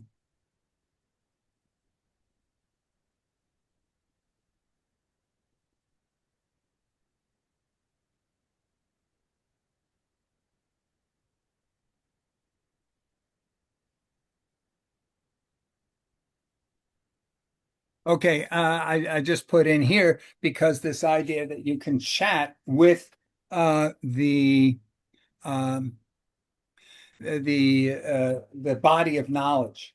Where this becomes particularly useful, and I'm just so waiting for this to be voice mode, so that I could be sitting here and saying, "What did Sal Khan say about this? What did he say about that? Why was this important to him?" We're going to hear in the last hour today about a discussion that I had with actually almost all the different chatbots out there, the major ones, about where we are in this whole evolution of AI, where it came from, and it maybe some people would say it took me down a rabbit hole because I spent probably 8 hours in discussion, used up here in Claude. I literally used up my whole contingent for a thread of discussion. But it took me in directions I never would have imagined. And that ability to just have that free dialogue back and forth can be tremendously powerful. Okay, so we've gone through all the new features here, except for this one. And to get to that, let's see. What's the best way to do this? Oh, okay. I'm going to stop the share of this here for a second. And I don't know.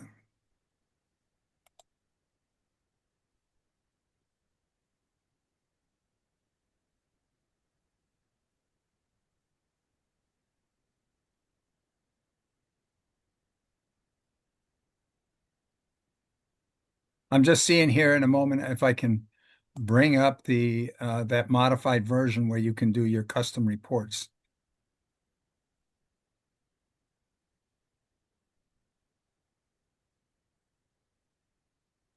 Bill, I'm going to be meeting with former president of the LA Unified School District's Board of Education this next week.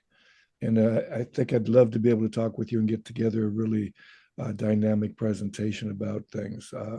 Maybe we can do this offline or whatever. No, I would love to do that for two reasons. One is, as Jerica said at the beginning of the session, we are exploring in Ohio, Detroit, Ohio, Michigan, and part of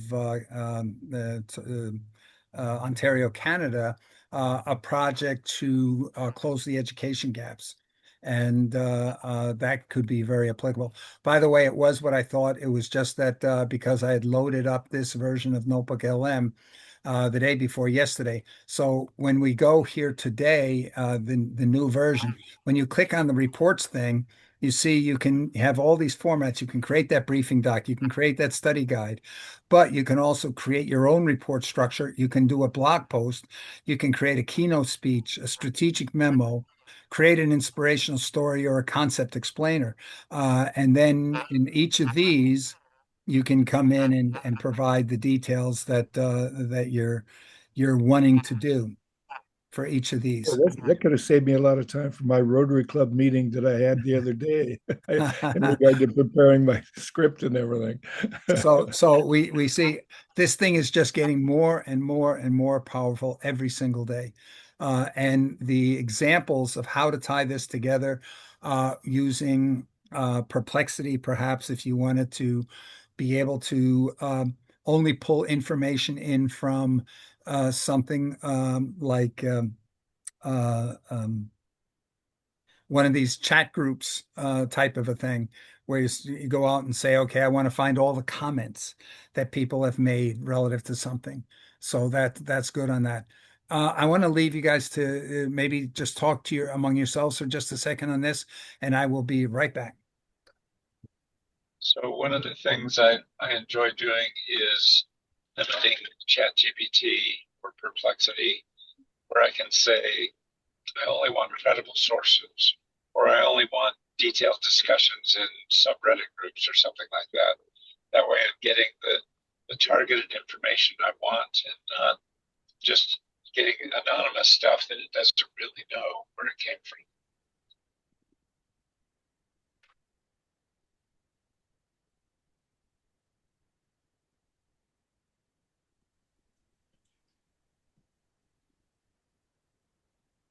Yeah, some of the material that I put together in this keynote, excuse me, the challenge for the peacemakers was drawn from the perplexity as well as from ChatGPT. So can I ask, Kurt? Sure. There's a part of me that goes up with a red flag that says this method of work and this whole teaching of the mentors and the meisters and letting everybody else who's not a self-learner, they don't know how to be, sort of fall to the side and they only go into this other class. It's like, it feels like it could promote a hierarchy of exceptionalism only. So that's the red flag. The second side of the other side of that is, so what's the opportunity here?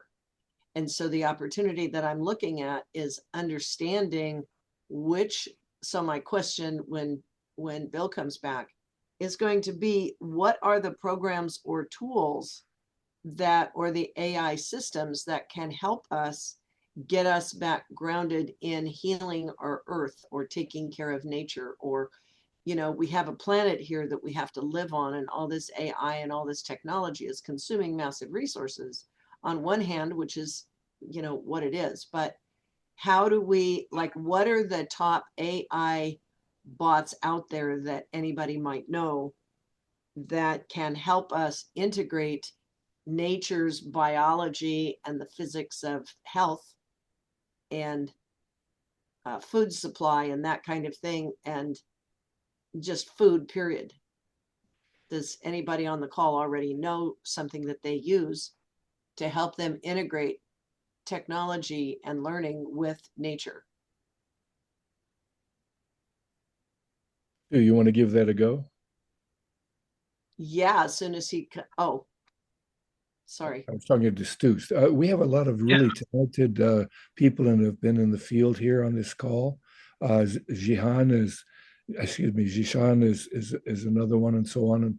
And when we get a chance to express, because Bill has a propensity for verbosity, as everybody knows, and we get to be able to interject, and that's one of the things we learn, not to just raise the hand. We just learn to be able to speak up. And Bill will listen when he's there, and he is there, as I said. And go ahead, Stu, and see if you can help her, as well as then Bill can possibly toss in his 2 cents, or maybe a quarter. Yeah. So the first thing that comes to mind is what you're asking is a set of questions, and any of these AI chatbots can address that set of questions. The challenge is how to formulate them. So you can tell it where to go, what your main structure is for your framework of thinking, and then ask it to research it, ask it to pull in best ideas, show sources, and any of the major engines can do that for you. Well, I actually run into problems with the chat GPT, because it'll say, this is outside the scope, or you have to buy another level, or you have to do whatever. Is there any source that, if I'm going, any chat GPT out there that you're aware of, that's already programmed to help us, because so I don't have to go through dozens of layers of preparing them, that I don't just want the latest in teaching tools. I want nature-based, earth first. Is there a chat system that if I have to buy it, I just want to buy one or two that can actually take me to another level of thinking, so I don't have to go through the pre-setup all the time? Yeah, you're looking for a specialized GPT, something that has collected the resources already, that's focused on a subject area. And yep. and I don't know that, but I'll bet that if you ask ChatGPT to find it for you, you're more likely to find it. Yeah. That's interesting. That's a very interesting thing that Stu is mentioning here. That is so true. I am finding more and more when I'm trying to figure out how to use AI the best. I find one of the best things is ask AI how I can best use you. I tend to do my work, the intensive stuff, I tend to use Gemini. I find Gemini gives you access to more capabilities for the same $20 than anything else. So And is Gemini the top? Hi, Bill. This is Joy Guilford. Yeah. Is Gemini is your best GPT, your best AI search engine that gives us the deepest or the most focused or something? Yeah, if you use, for example, Gemini Deep Research, that I find is the best deep research of everything out there. And I typically use ChatGPT Deep Research, pardon me, Gemini Deep Research for just asking basic things and trying to uh, get opinionated answers, if you would. I find I use ChatGPT mostly for that, but I find the free version of ChatGPT works pretty much as well. So I would probably go with the free version of ChatGPT, especially if you're not like me on it 15 hours a day. But then I would have the subscription. I would pay the subscription to Google Gemini. For example, this Notebook LM that we've just been looking at, you can have 50 source documents on whatever it is you're wanting to know per notebook, and you are limited to, I think maybe it's like 100 notebooks. But if you have the $20 subscription, that gives you can have up to 300 sources, and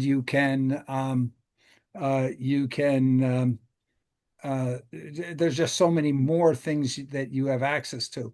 There's an awful lot that's free in Gemini, though. If you go to aistudio.google.com, If you go to gemini.google.com, a lot of that is free. We're going to look in a moment, the Gemini in Google Chrome browser, that is also free. So it's in a lot of on all of these, a lot of stuff is becoming free that is not.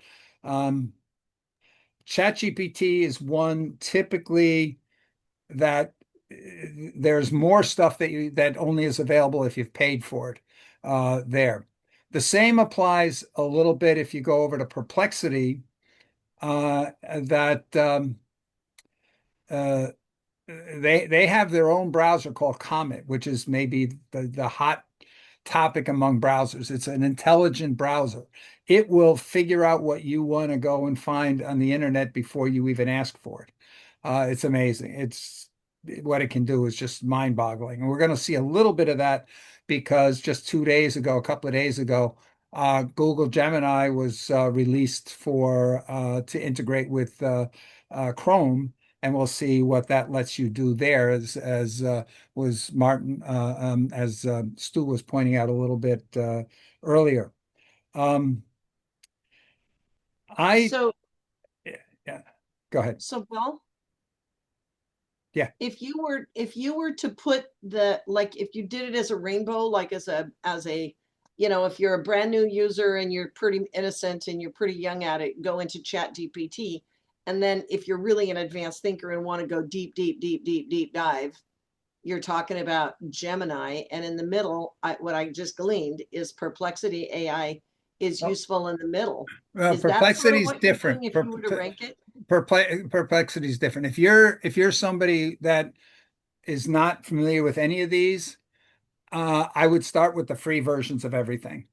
And Uh-huh. in here, this Notebook LM that we've been talking about, almost every single thing that you've seen today is free. Oh, Just go, really? just go to notebooklm.google.com. Now, you specified here that you certain that you're looking for content from a certain perspective or from a certain direction. What you do is you go to Notebook LM, you go to the sources where you say create a new notebook, and then you go to sources, and then instead of going and you saying, oh, I know the sources that I want, if you do know some, just put them in. You can put in, if there's some websites that you think, wow, these websites are really good, I want to include that kind of information in what I'm talking about. Or if you're familiar with any reports or there are any YouTube videos out there that you know of, then you just put those in. You just put the links to the YouTube videos, put the links to the websites, put any PDFs that you are familiar with in, and it will add those to the body of knowledge. But then if you sort of say, I wonder if there's got to be probably more stuff out there I don't know about that I want that's in this direction. You specified a minute ago the very specific perspective that you were looking for in information. You're able to go and put that in when you click discover. You say, please find for me additional credible sources that are coming from this perspective or are about that. And it will give you up to 10 candidates at a time. And it ranks those to the ones it thinks are going to be most useful to you. And so you then can go and add those here, and then it will synthesize all that. So then you go over after you've selected it, and you can repeat that. So you'll pick 10, you select them all, and then you say, I want to find some more. You can go pick 10 more, and you can get up to 50 sources like that for free in the free version. Then you go over to the studio mode and click on reports and click on briefing doc. The second one you're seeing here. It'll synthesize and give you a summary, right? The briefing doc. There are great YouTubes out there that explain Notebook LM, how to use Notebook LM. When you go in and you go to YouTube, just say Notebook LM and then go up and say Notebook LM, maybe demo or tutorial, Notebook LM tutorial. And then after you put that in as the selection criteria, there's a little button off to the right, and you can select filters. And then you filter it and say, I only want to see videos from this week or from this month if you don't get Wow. anything on this week. So that way you're going to get the newest features. And then you can watch that. Now, the only downside is there's some people that just discovered features that came out a month or two ago, and they sort of say, "Hey, new features," and they like those are the brand new things, even though a couple of months old. So usually there's a couple of people that are really good, and you'll get to know who they are that in explaining how to use it. And the other thing, this is for everybody, that's really important, is I find I learn a tremendous amount when I look for use cases. There's a handful of YouTubers out there that are really good at presenting really wild use cases. For example, using Gemini Deep Research combined with Notebook LM for genealogy. You want to trace your family and your ancestors. It is mind-boggling. If you have not used Gemini Deep Research, that's an experience. You have to ask it for crazy stuff, and it is just mind-boggling how it will go through hundreds, potentially hundreds of sources and to find your information. And what's very important to understand about the way Gemini Deep Research works. It will go out there, you tell it what you want, and it will come back and say, here is my strategy of how I'm going to try to answer your request. And what's very important, there's a more button there. You have to click on the more button so you see the whole strategy of how it plans to approach the problem. And then you can either modify and say, I want you to add this to your approach, or I want you to disregard that aspect you were planning to do because I don't believe that, I think they're wrong or whatever. Then you Wow. can go and say, go ahead, start the research. You do not have to stay on that site. You can now go off and do whatever. It tells you, it'll notify you when it's done. But don't do that. If you're doing it on a laptop, off on the right-hand side, there is a button that says show the thinking. And what it will do is it will say, okay, here's the strategy that I said I was going to start off with. And now I'm checking out 30 sites, 30 sources. And then it will tell you, hey, okay, from that review of these 30 sources, I discovered this and I discovered that and this. But I'm a little shaky. I don't know. There's a lot of controversy on this piece. Or I couldn't find out anything to confirm this piece of information. So now I'm making a new strategy to look for those missing pieces of information or look for corroborating pieces of information about this or disagreements about that. So it'll tell you it plans to do that. Then it says, now I'm going to go out and look at another 20 sites to find those pieces of information. And it comes back and says, oh, this is what I found out from that.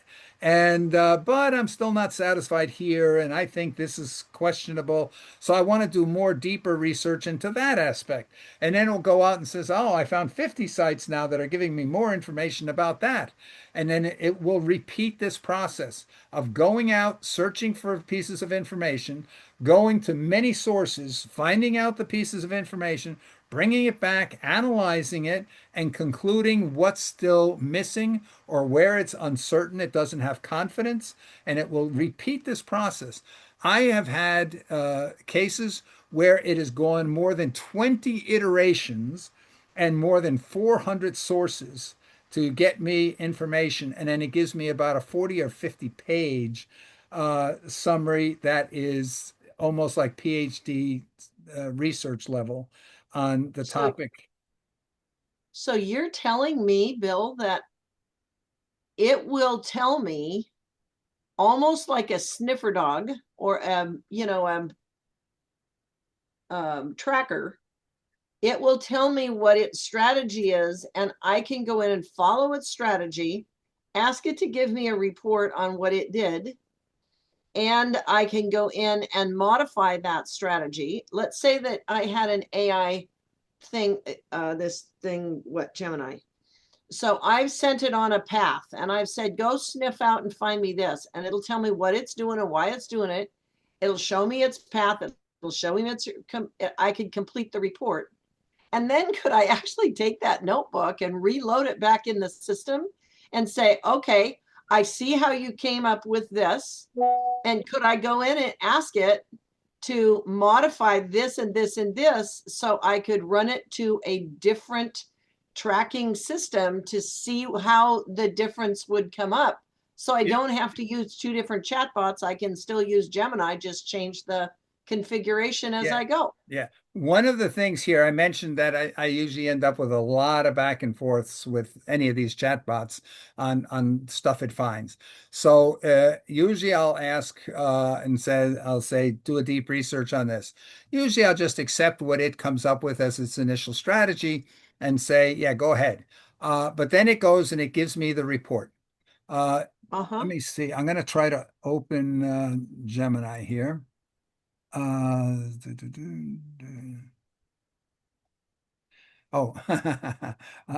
that was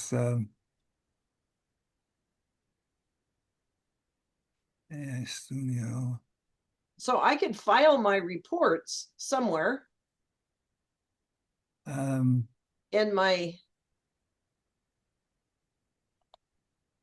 a hard drive someplace, and then reload that whole report in and then take it off on another tangent.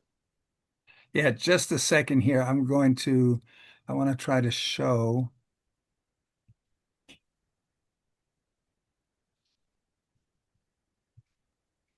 You can do everything you've described, and more importantly, you can put all of this collected set of reports into Notebook LM, and now you have a body of knowledge. And you can share that body of knowledge with people and say, here's a chat engine that is focused on our body of knowledge. Here's an audio overview. Here's a debate about it. Here's some flashcards about it. Here's a study guide about it. Yes.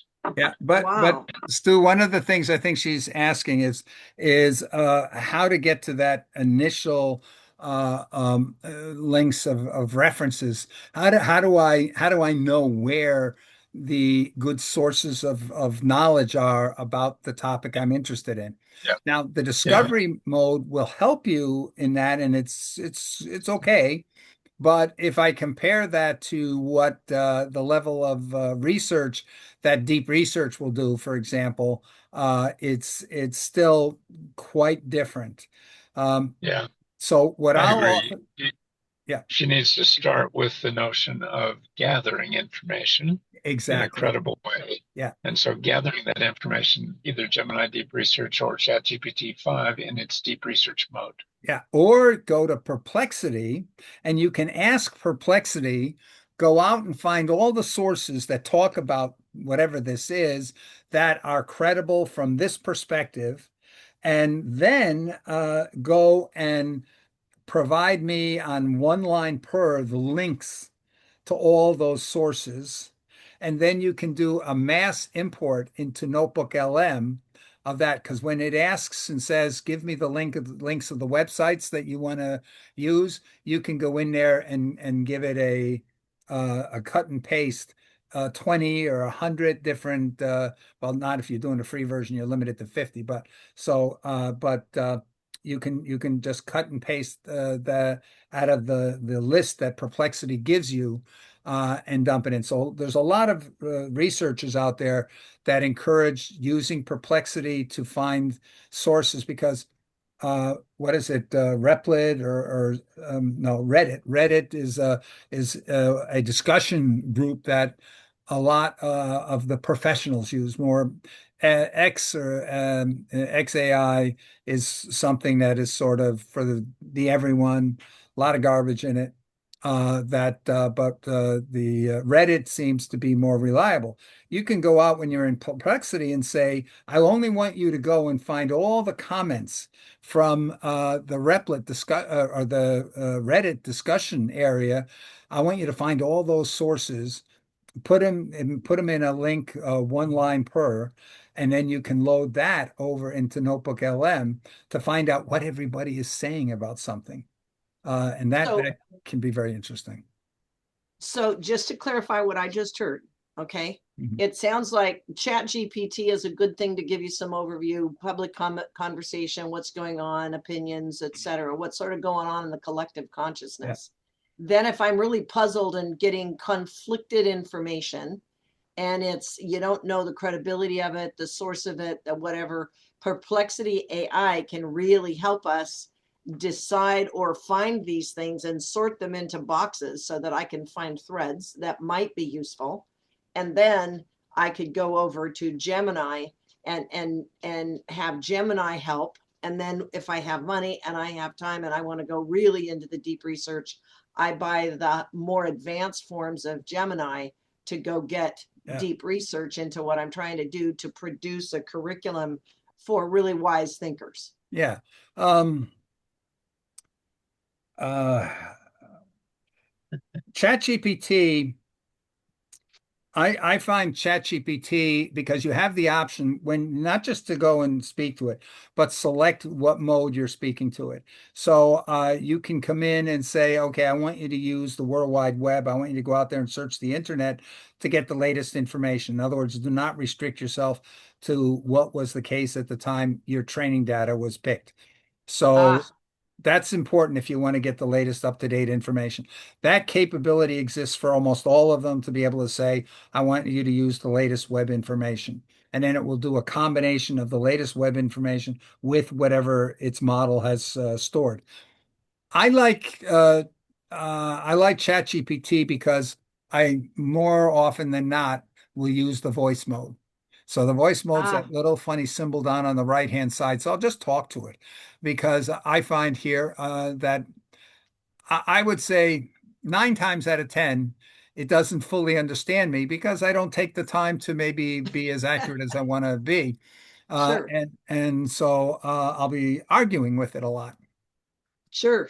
And so it'll sort of say this, and I'd say, but did you take that into consideration? And then sometimes it's, oh no, let me add that, and it adds that, and then I say, oh well, wait a minute, but then that means something else, and then we go back and forth, and then sometimes I'll say, okay, take everything we've talked about here and create a PDF document that summarizes it all. But one of the challenges one of the things I find very bothersome about ChatGPT is that it's very difficult to take the outputs of that in its formatted mode and get those over into other tools, especially because I'm doing most of it from my smartphone. I'm just walking around or doing things, and I'm talking to AI a lot. But ChatGPT, one of the most important things is you've asked about questions, various questions. One of the most important things is don't think you're the greatest question asker. Okay. In other words, a couple of years ago, there was that big hullabaloo because some company posted an ad. They were offering $335,000 a year salary to prompt engineers. And but in the meantime, AI is the best prompt engineer. So what you need to do is you need to go to ChatGPT. You can do these with the free versions, and say, make me a prompt that I can use in deep research to gain the most understanding about this or that, and then be specific about things to say, I want to include this, I don't want to include that. I want to only include this perspective, and tell it what you want, and it will generate and say create it for me a detail prompt.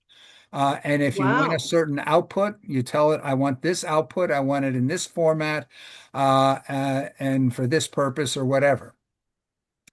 I then So take it's really for newbies to understand and get familiar with what's going on. And if it's skipping things out, you can ask it to go, because that's one of the problems I found with ChatGPT. Sometimes it synthesizes things so tough, it drops certain things out. Absolutely. Yes. Biggest issue. That's a huge issue. That it will try to summarize, especially if you switch over to Canvas mode, that say, help me write, and you find out that half the stuff that were important to you to get across to convey are not there. And I find the usage of words. I find here, for example, if you say, I want you to say this, then it will do one thing. But if you say, I want you to convey to this audience, I want this idea to be in their heads when I'm done, it'll take a very different approach. It'll look psychologically and say, how am I going to get that knowledge into the heads of this audience? And you can tell it about the audience. Tell it that this is an audience that's skeptical about that, or is thinking this, and I need to get them to change their thinking and their opinions and so forth. You got to tell them that, and then take the prompts that it gives you, go over to Gemini. You can do it in ChatGPT, but I find ChatGPT deep research I've not found as good as Gemini deep research. So I go to Gemini deep research, dump it into Gemini deep research. Now, one of the advantages of using Gemini for deep research is when you're done and you go to the little three dots there. If you've asked for factual information, among those three dots, there's one that says double check what you just told me. It will double check its own response to you. If it's factual, if it's something where you're asking for opinions, it won't do that. But if it's factual type information, it will give you the option to ask for it to double check. Okay. Wow. Then after that, there's usually on the upper right, if you're doing it on most things, one of the options are to export to Google Docs. It will literally do a one button click. It'll export it to Google Docs. Then you go to Notebook LM and you just say create a new notebook. And when it says you can load in information, you say add a Google Doc. And the Google Doc will point to the Google Doc you just uploaded, and you just make a one button click. So with two buttons, well, three maybe because you had to click on create a new notebook, it will take the output of a deep research and it will create a Google Doc, and then it will load it into Notebook LM. It'll synthesize all the information and now give you all those abilities to chat with the results of that deep research. Now, wow. Having So said you that, just, yeah, huh? go ahead. So you just took us from, boy, I'm a newbie sniffing around. Something's not right. I want to understand the influencers or discover the threads of how the rhythms and flows of our society are working in Chat GPT. And then as a sniffer dog person who's really trying to get to the roots of something, you go into perplexities to say, I don't understand this or this or this. Not perplexity. Go to Gemini Deep Research. Okay, so go straight there. Good. Yeah. Now, here's the thing, though, that you need to remember. When Gemini Deep Research is done, you have the ability to now ask follow-on questions to that deep research. Oh. So you can do that directly in Gemini. And I will typically do that because I'm reading this and saying, you didn't mention anything about this. Is that important? And then it says, oh, yeah, well, let me go check. And it will check and it will expand upon the report that it originally made to include whatever additional thing you asked for. And I'll usually do that 3 or 4 times with the output from the deep research. And then I take the final resulting deep research report that I like, and then I say, now upload this to Google Docs, and then I bring it into Notebook LM. Now, having said all of that, here's the one thing that I find that I really, really love on ChatGPT. Okay. When you ask a question in ChatGPT, and it will come back and it will ask you, okay, well, this is what I found. Would you like me? I can do this for you, or I can do that for you. Would you like me to do that? And it has gone so far to say, "Oh, would you like me to convert this to a PowerPoint? Would you like me to make this as a convincing document to that? Do you want me to go and create a script for a YouTube? Do you want me to go and create a press release?" I mean, it understands what you're talking about, and the suggestions that ChatGPT makes, I find amazing. Does anybody So want to you've comment? actually Yes. so you've actually created a full cycle of AI tools that start with, I don't know what the hell I'm talking about. Tell me what's out there, to I'm following a thread and now I need to go into my deep research so I really understand what the heck is the science and the technology and the information behind what's going on out here that might be helpful to me. Get my deep research solutions and then cycle it back to Chat GPT and say, okay, now I did all this deep research. I've got this notebook. I'm trying to make sense of it so that I can talk to real humans that are out there in the real world who don't understand this. And I can right size or correct it to make it digestible so newbies coming into the system could comprehend how to use it. Yes. Yeah, Joy, let me carry on with that conversation. Yes, you can do that, but remember, Notebook LM is the best learning environment. So you bring all of these wonderful research reports into your Notebook LM and then have it make quizzes, audio debates, video things, mind maps. That's the place where you can show people how to really understand this whole body of knowledge much better than just text. The other ones work on Excellent. text, or it'll create some images. But I agree with Bill. Use the deep research when it's appropriate. Use the simple questions when you want to get an overview. Keep pushing it, keep prodding it, move it in directions that you want to do that, accumulate all that knowledge and bring it into Notebook LM. That's your learning environment. Yeah. Okay, And so it's actually my accurate. So what I heard you just say is use it to perfect my information so I'm in control of the research that I just got, and I'm in control of the learning environment, and I can contain it and make it quality clear for teaching. And then it sounds like I could do is then take it back. And if I want to downsize it to make it literate for, the public, the common public that's working in Chat GPT, who's just out there wandering around lost in the streets, I can ask the influencer and the discovery thing at Chat GPT how to make it palatable to common audiences. you can, but you can do a lot of that directly in Notebook LM. In other words, in Notebook Okay. LM, when you're in the chat mode, that's the middle section there. You can say, give me a script for a video or whatever. Because when you go and click on telling it to make you a video overview, it's going to make what it thinks. You give it custom instructions and you can narrow that down, but it's basically going to do its thing. There is the ability, if you go over into AI Studio, which is also free, aistudio.google.com, you can have it create a podcast where you tell it exactly what you wanted to say, and it will generate those two people going back and forth here about whatever you wanted.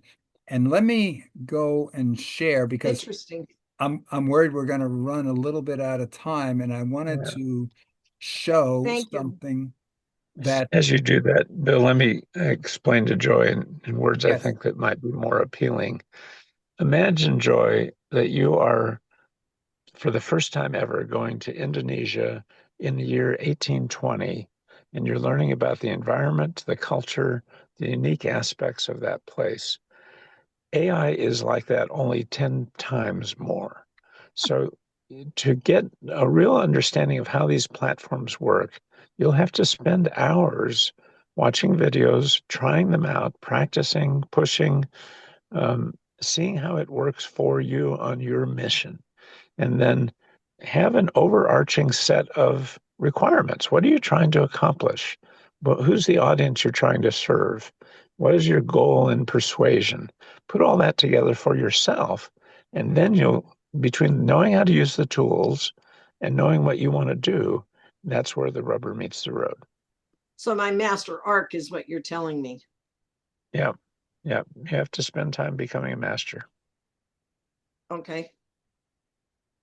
Thank you so much, both of you. This is awesome. Okay. Now, when we're talking about relaying information to people, I just want to maybe show here an example. If I go in, I'm in Gemini, and so there's a whole bunch of capabilities, but you can see here's the discussions that I'm having with Gemini, and let me just see. Okay, it's still writing. Okay, so I can come over here in Gemini and I can do my chat thing, and I can go over. They have this thing called Storybook. And Storybook, what it does is it lets me go and say, hey, you know what? Make me a storybook that's going to explain something. So it says here, I created one. This was my whole prompt. Create a storybook describing how mastery-based learning could dramatically improve education outcomes in primary schools across the United States. So it went and did that. It created a storybook for elementary school aged children that explains. So it because I didn't specify the audience here, it went and said, okay, I made you one, but the one I made you is for school aged children.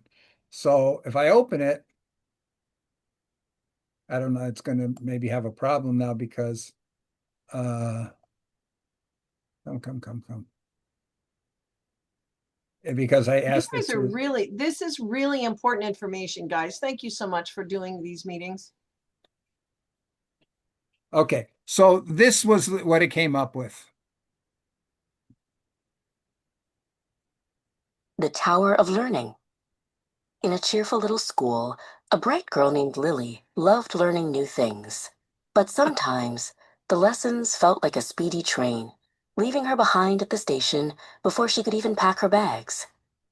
One sunny morning, her teacher, Mr. Anya, gathered all the students on the story rug. From now on, he announced with a twinkle in his eye, we're not running a race. We're building towers. Each new skill is a block for our Tower of Learning, Mr. Anya explained. We won't add a new block until the one beneath it is solid and strong. Everyone will become a master builder at their own pace. That week, they learned about plants. Lily was fascinated by the tiny seeds and how they sprouted. She spent a long time drawing every little root and leaf in her science journal. Her friend Kai already knew a lot about plants. He quickly mastered the first block. So Mr. Anya gave him a special project. Lily felt a little slow, but Mr. Anya came to her table. Your drawings are so detailed, Lily, he said. Taking your time helps you see things others might miss. That's Okay. Wow. So from one sentence, you saw that I put in one sentence. This is what it generated. Do you mean it just did that? It just did that. It Oh just my did that God. whole thing from that. Okay, so now let me close that. Now I said though here, okay,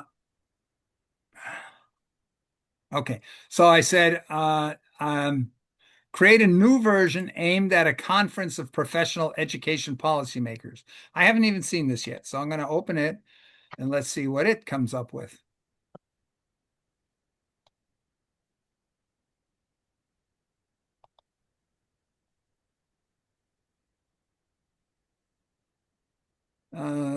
It looks like it didn't really. Okay, let's. No, it's I'm finding it's not changing it enough. I would have had to create a new request, Okay, apparently. this is good. This is useful. Thank you. Okay, so now there's a couple of tools along this line that can create these kinds of stories. And you can create actual videos where people are talking and explaining explainer videos. So that's something to be aware of. And they have this thing called Learning Coach then right underneath here. where I can come in and click, and I can put in any learning coach to help somebody learn anything. Okay. Wow. So this is pretty powerful. And then if I come over here and I did this is not particularly good, but this is what I said. I said, describe how mastery-based learning can solve the education gap in primary schools in a narrated video. That is all that I said. That's the sum of what I said. Mastery-based learning means that students have to master a concept before moving on to the next. Okay. Mastery-based learning means that students have to master a concept before. So you can only get 8 seconds of video on this right now, unless you have a really expensive paid program. But the idea here is people are finding great ways to be able to take this, generate some beginning work on this, and you can use, there's a thing called the Nano Banana now that you can use. And what that will do is it will let you create multiple images or multiple things, but it will maintain context. So all the characters remain the same. And so then you can glue together all the different pieces that you want and turn these into videos. There's a source out there now, YouTube video, where this guy created over 100 TV commercials for Coca-Cola, for amazing, amazing things, where this is turning the whole advertising industry on its head, because now these companies realize that they can take a $50,000 or $100,000 TV commercial project and convert it down to about $2,000. And the commercials exceed what the typical company using a cameraman with actors is able to accomplish. So just watching those examples is mind-boggling. Okay. So I'm going to take here and bring up, this is an example now of something. Oh, I did this in Learning Coach. Okay. Let me take one that I didn't do.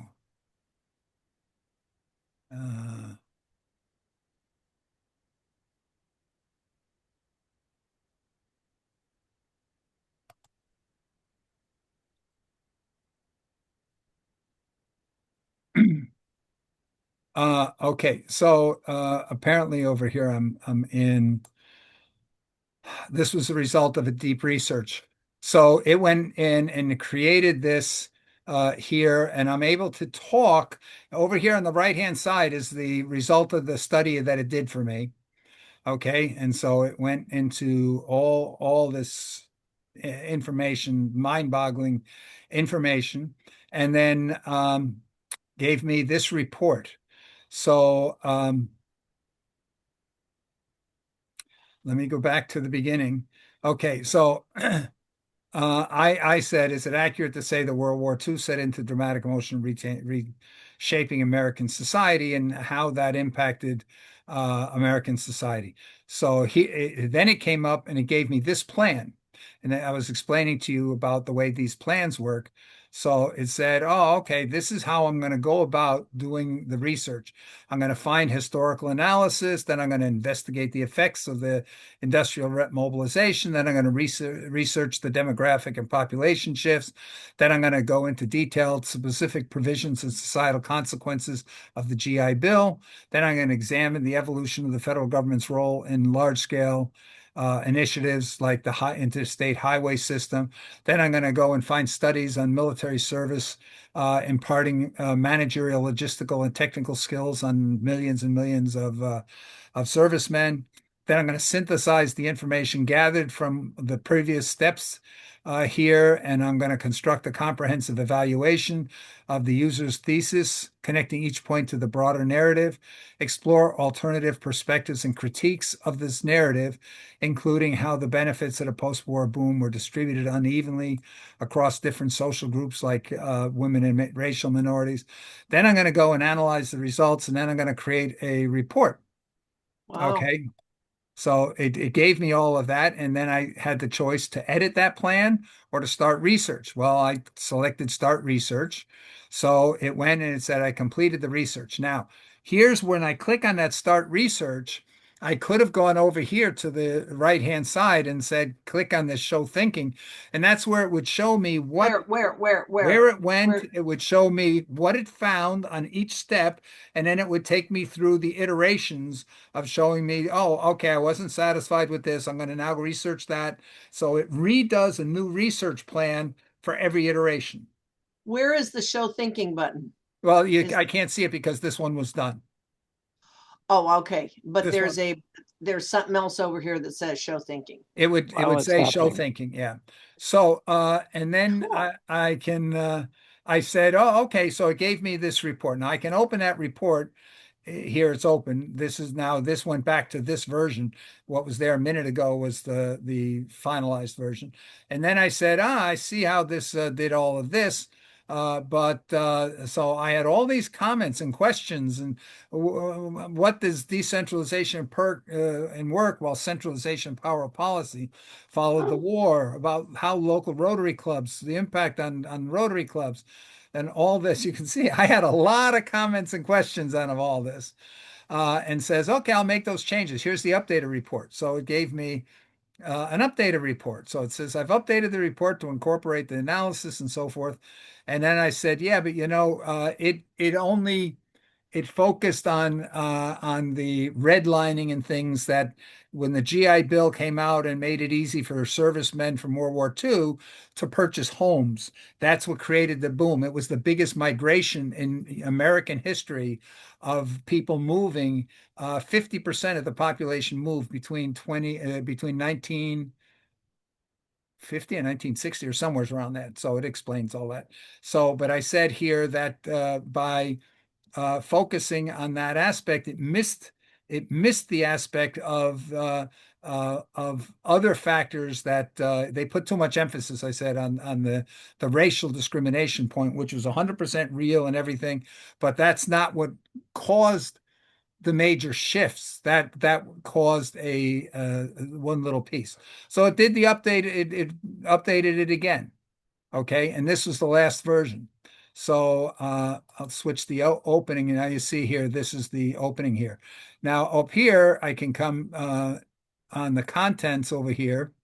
So it gave me a summary, an outline summary of this, the paper.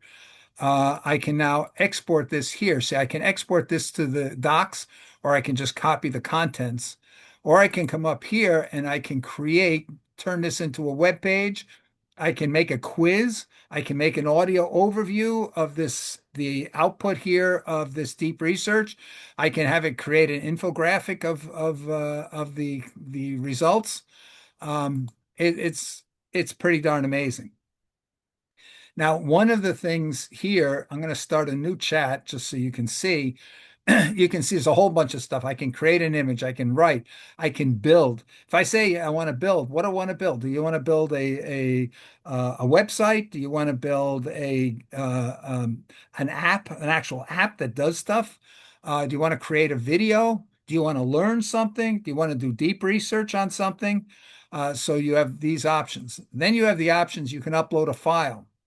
Now, I had a case here, these meetings like today, we are going to be approaching 3 hours in this meeting. This is a crazy length for a video. So I've had cases where I said, oh, okay, I want you to upload a file in this. I said, upload my YouTube video that I created from the meeting, because I turn these videos, the sessions like today, I turn those into YouTube videos. So I say, fine, upload that YouTube video here. And then I can actually have a discussion with Gemini about that YouTube video.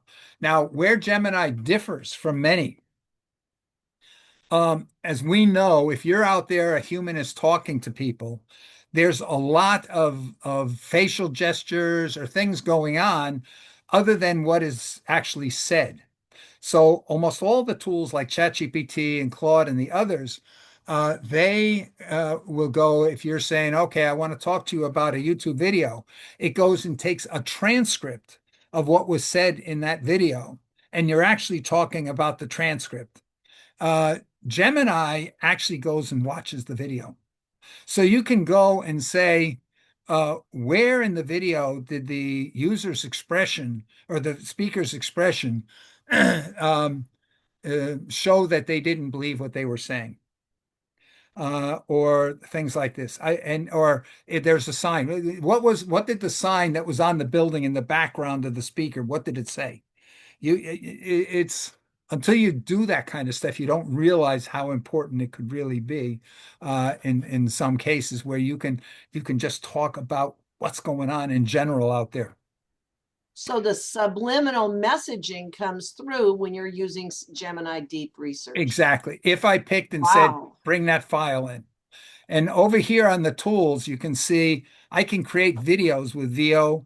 I can create images. This canvas will let me go and I can create a computer.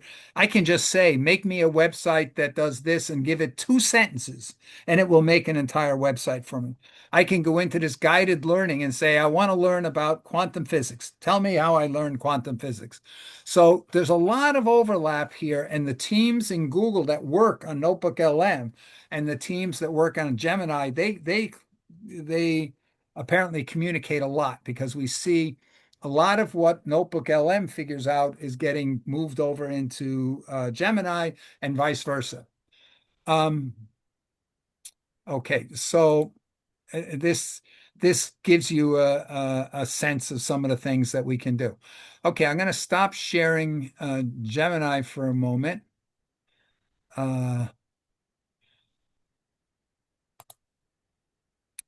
And let me, oh boy, we've lost most of our audience.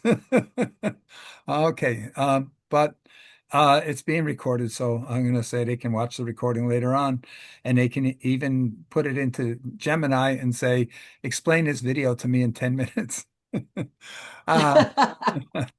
Okay, so I'm going to share. Well, I'm going to share another one because we were asked earlier about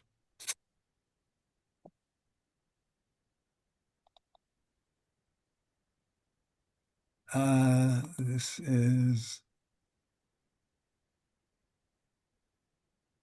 let me see here. How can I?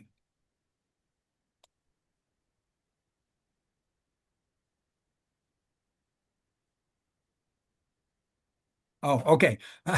No, I don't want to show this one here because right now what I'm in is I'm in a browser called Comet from Perplexity. It's an artificial intelligence browser. So I can come over here, for example, and I've got the assistant turned on. So this is the assistant. I'm turning it on. Up here, I can toggle it on and off. It gives me a sidebar. And this sidebar here, I have this website. It's the Alpha School in Austin. And now I can just come over here. I switch into voice mode. Comment, what can you tell me about this website we're looking at? Sure. This website is about Alpha School Austin, a private pre-K to 8 school in Austin, Texas. They use a unique 2-hour learning model with AI-powered personalized learning, followed by afternoon life skills and project-based activities. Tuition is around $40,000 a year, and the school emphasizes real-world skills and academic excellence. How are they rated academically in the United States? Alpha School Austin ranks in the top 0.1% of schools nationally for student achievement. Their students consistently perform in the 99th percentile, with growth rates exceeding most elite schools in the U.S. And they're doing that at only 2 hours a day? Exactly. Their 2-hour learning model compresses core academics into just 2 hours each morning, using AI-driven personalized learning. This leaves the afternoons for life skills, workshops, and hands-on projects, and it's proving incredibly effective. Does it say where these schools, the Alpha schools, are they only available in Austin? Alpha schools are expanding beyond Austin. They have campuses in cities like San Francisco, Scottsdale, Miami, Palm Beach, Fort Worth, Plano, and more. They're also planning further expansions into additional cities across the US.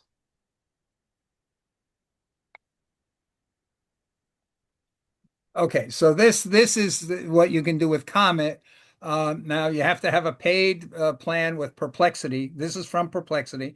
You have to have a paid plan with Perplexity, and uh, and I think it's maybe free now. It only works on Windows, I think, but it was. Uh, I think I had to get on a waiting list to be able to when I first started using it. Okay, but I'm switching now. So this is exactly the same thing we were just looking at.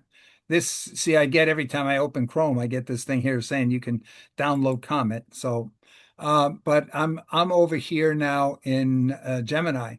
Now you can maybe see at the top of my screen. Let me just shrink my screen a little bit. Do you see now here is the top of my screen? Do you see this little symbol over here? This is because I added Gemini to Chrome. And when I click on that, hey, Gemini, can you hear me?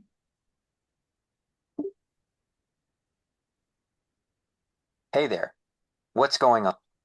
Okay, can you tell me something about the website? You're looking at Alpha School in Austin. Yeah. It looks like a pretty unique place. What are you hoping to learn about it? Where are Alpha schools available? It looks like Alpha schools are popping up all over. They've got locations in Texas, Florida, Arizona, and California right now, and they're planning to open new ones in New York and North Carolina later this year. Uh, what other websites, or are there any YouTube videos that would tell me more about Alpha School? Absolutely. The Alpha School YouTube channel has a bunch of videos about their unique approach to education. You can find virtual tours, student testimonials, and even deep dives into their AI-powered learning model.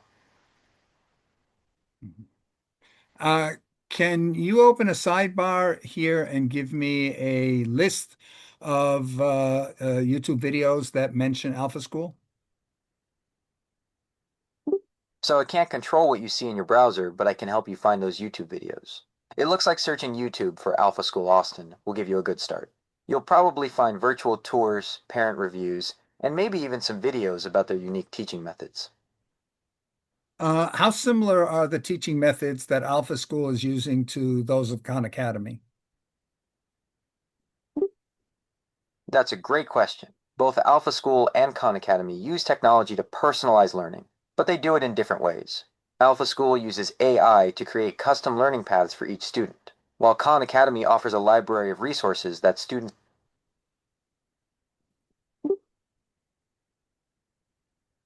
The page I'm looking at mentions that Alpha School uses AI to personalize learning for each student. It also talks about how they focus on life skills in the afternoon.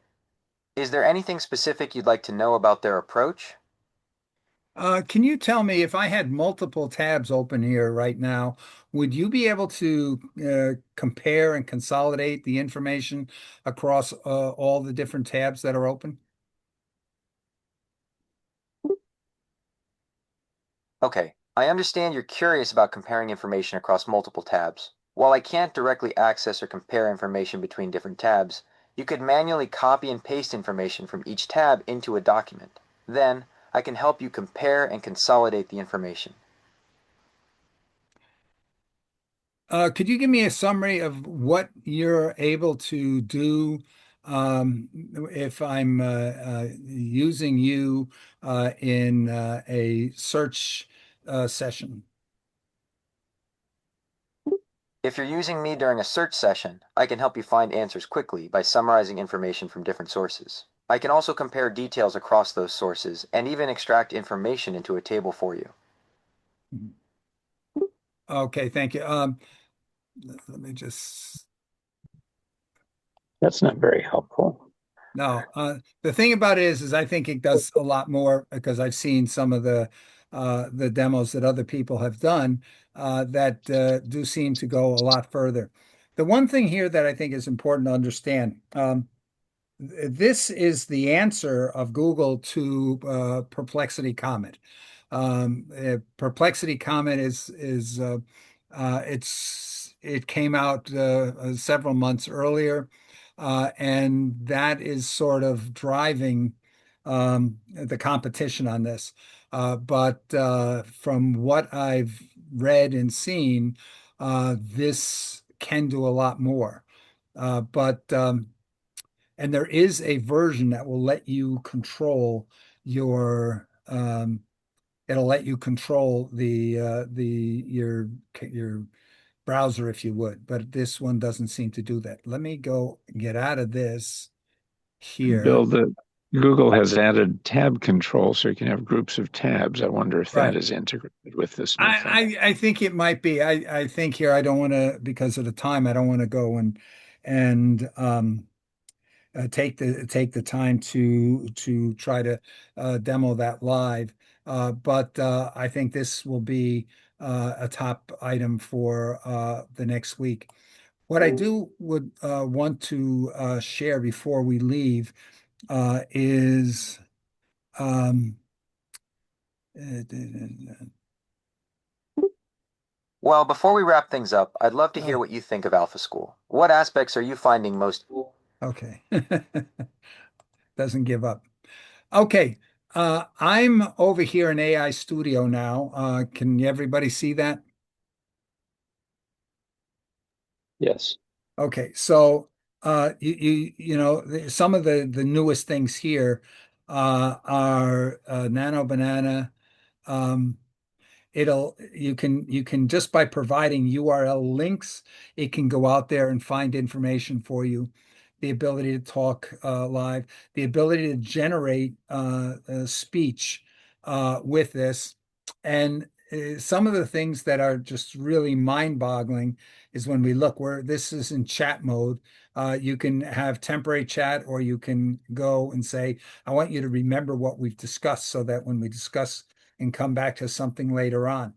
That Gemini link in the browser, one of the things that apparently you can do is you can say, "Oh, I was looking at a website a couple of days ago. Do you remember the website I was looking at that showed the furniture and the mahogany furniture? Uh, what website was that?" And it'll tell you what the website is that you were looking at several days ago. So that's something. This stream What this capability. means, Bill, What's that? excuse me, interrupting. What this means is that Google is accumulating every use of the internet by us and figuring out ways to store that and then Well, repurpose it, you have market to it. turn it on, and sometimes you have to specify what you want it to remember and what you don't want it to remember, because let's say you're doing a search, you're wanting to buy a used car, or you're wanting to buy something that's hard to find, and you've been looking at for it a couple of days. You would be extremely happy if Google would alert you and say, "Hey, I found it. This is, I think, what you're looking for." But if it doesn't know what you're looking for, it can't do that. So it's like some things, it's extremely valuable. ChatGPT is actually the furthest ahead in being able to remember things. And it was either Claude or Perplexity just yesterday or the day before made a huge memory announcement. And like everybody was shocked because they thought that tool was already remembering things. But if you'll notice, if you're using ChatGPT and you've turned the memory function on, uh, you're able to start new threads on stuff, and it will build on discussions that you had days earlier. And I find that extremely valuable because I don't want to have to repeat. If I'm going and I've been doing a lot of work on trying to understand uh, how society, why society is the way it is, and what happened to Rotary. Actually, here AI says Rotary is a catastrophe. And then it goes into depth why.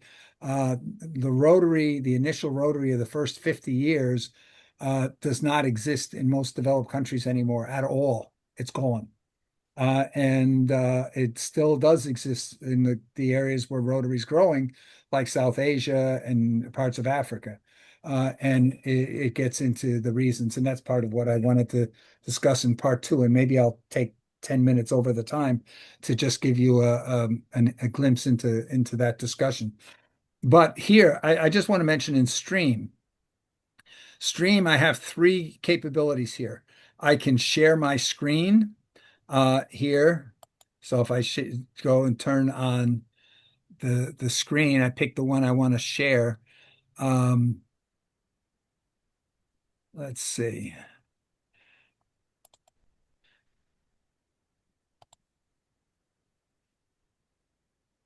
Okay, so we're now sharing. I'm sharing the screen that I'm sharing with you. We got a meta sharing going on because I'm sharing the Gemini AI Studio with you. And I told the AI Studio that I want to share the Zoom call with it. All right, I'm ready to help.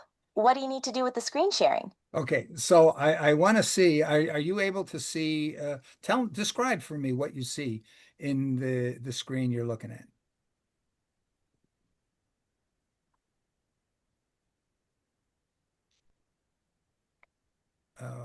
Wait.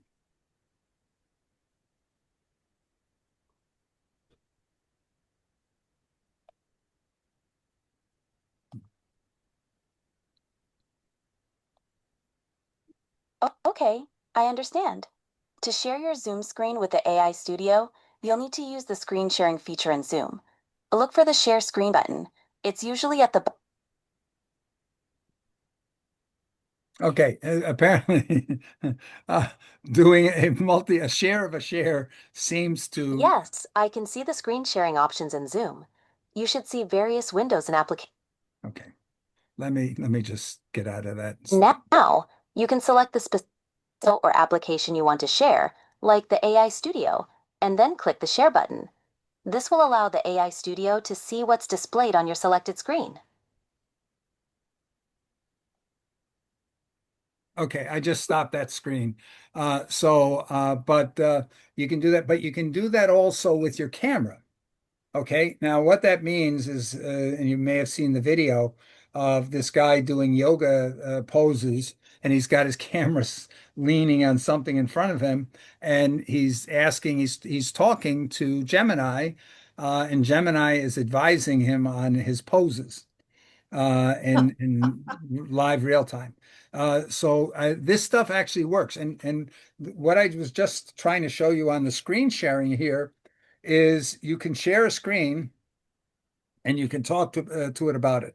So there was a case here, this guy Kevin Strevert, who does some really good videos, where he was using this, demonstrating this, and he had a PowerPoint, and he opened the PowerPoint and he shared it with Gemini, and he asked Gemini, says, "Oh, tell me how I can make this video, how I can make this PowerPoint more effective."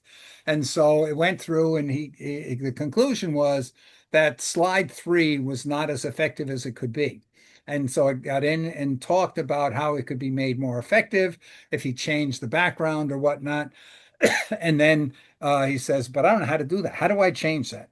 And it walked them through, telling him, well, you go up to the menu, take the third menu item down, click on it here, and it's literally stepping him through on his screen what to do, and saying things like, no, no, no, no, the button to the left. and guiding him on how to use the tool. Now, this can be used if you've got some new software that you're trying to use that you're not familiar with. You can share the screen on that and say, tell me how do I do this using this tool? And it will walk you through how to use that tool to do what you're trying to accomplish. So conceivably, for example, you could go in, open Notebook LM, open Google AI Studio, share your Notebook LM screen, and tell Google AI Studio, this is what I'm trying to accomplish. Can you guide me through the best way to accomplish that using Notebook LM? And it will walk you through how to use Notebook LM to do what you're trying to do.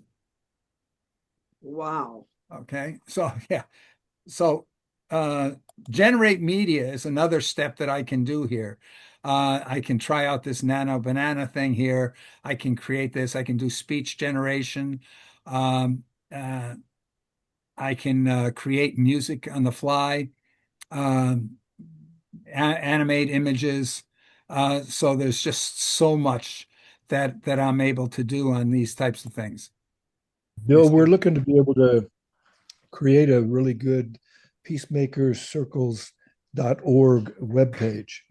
Would you recommend any particular website creator of the AI that The, would be the making? the one that most people consider the best is Claude Artifacts for generating a new website, other than agents. Otherwise, if you use something like GenSpark or Manus, these are agents, and tell it, hey, I want a website that's going to serve this purpose.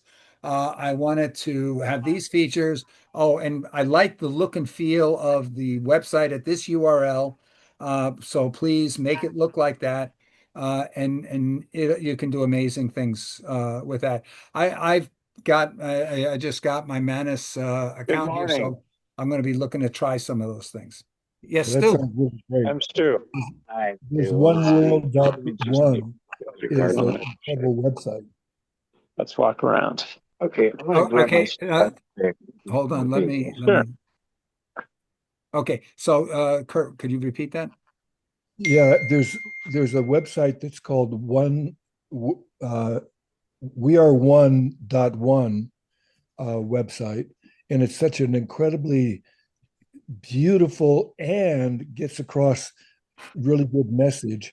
I'd like to have a design by that like that, but having all our stuff kind of a thing. Yeah. And that's one of the things that would do it. Which one? There definitely these tools will allow you to do that. Be able to say, I love this website here.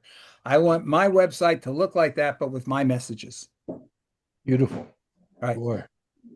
And you can do all of that in Gemini. Basically, we're still in Gemini. Well, actually, the last two tools that I described were Manus and GenSpark, and there's one Minimax. There's several out there. They're all from China now, all the top ones, but they're free to use.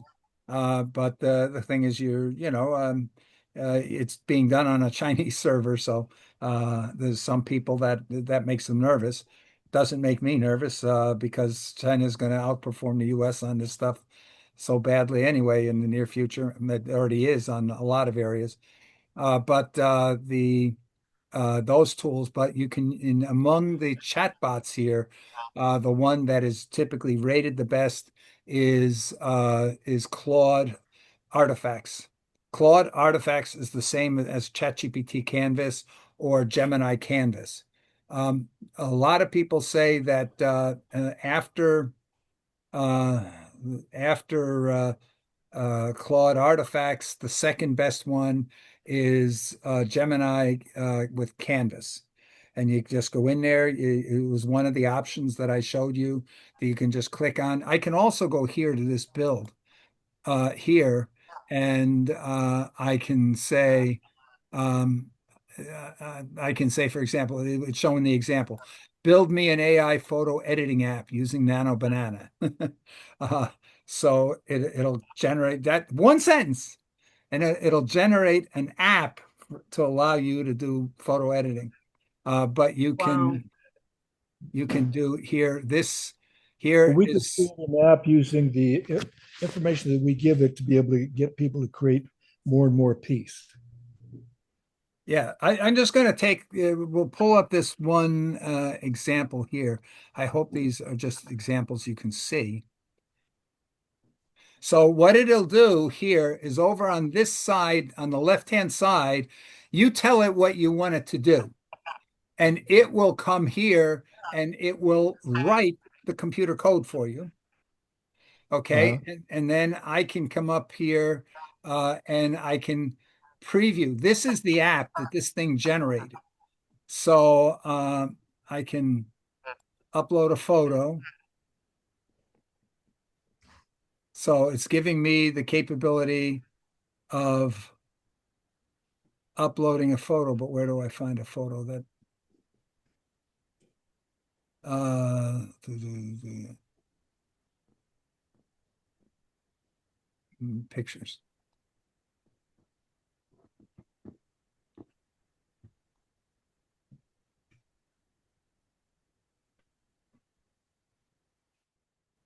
Okay, notice that. It just took my photo, and this is an app. Now, the thing is, it's not amazing here that it was able to upload a photo, but it's uploading a photo into my app. And so I can say from my photo, let's see, uh, apps in AI Studio, I can chat with Gemini about the photo. Apparently, I can do these things. But here's the thing that it's done. Here's it created some code to be able to do what it just saw. Now, this code calls other code into the game. So I'm in index.html. So this is the HTML that's behind it. I can come in, I can edit this, but I can just talk to it and say over here, hey, change this so that the image is sideways. Yeah, okay. And do things like that. So I can just talk to this thing and it will create a program. It'll create a game for you. You want to play an interactive game, have an interactive education game, just tell it what you want. That's that's amazing to me. It's So weird. we could talk to it and say, design a app that's going to get kids to do cooperative game activities. You could, but it would probably you'd probably want to tell it a little bit more, what kind of a game and what age group and what do you mean by cooperative things? You would want to get into all of that. Some could even make references to Silver Bullets, which is a book that describes a whole bunch of them, or other books like that. So yeah, you could probably go and create interactive books. That's one of the key learning tools is interactive books. Let It's me like just one try of the something. things that I put into my what do you call that, e-books that I have up on Google Docs, kind of a thing. That Hold on. it has a link to a description about showing how to do the particular practices that it talks about in the book. Yeah, hold on just a minute, Kurt. Yeah, go ahead. Make an image.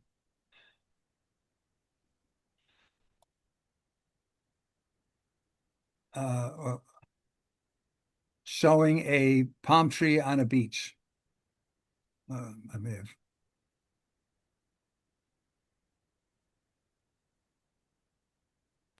Devoured by a dinosaur.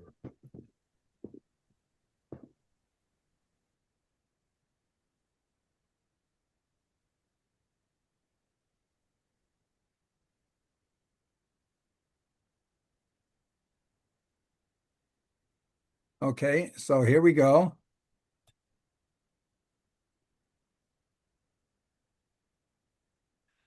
Add a boat in the background.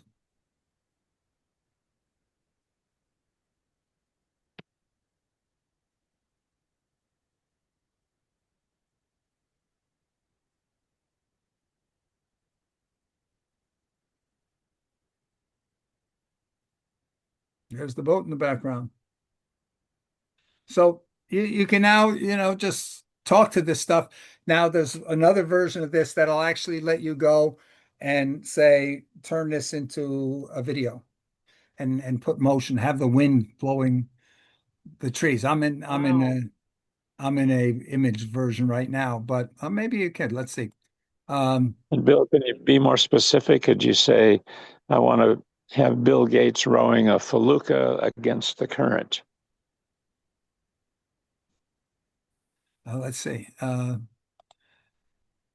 Make a new image showing Bill Gates rowing a canoe against the current. I'd like to see him row anything. He'd have somebody do it for him. Of course.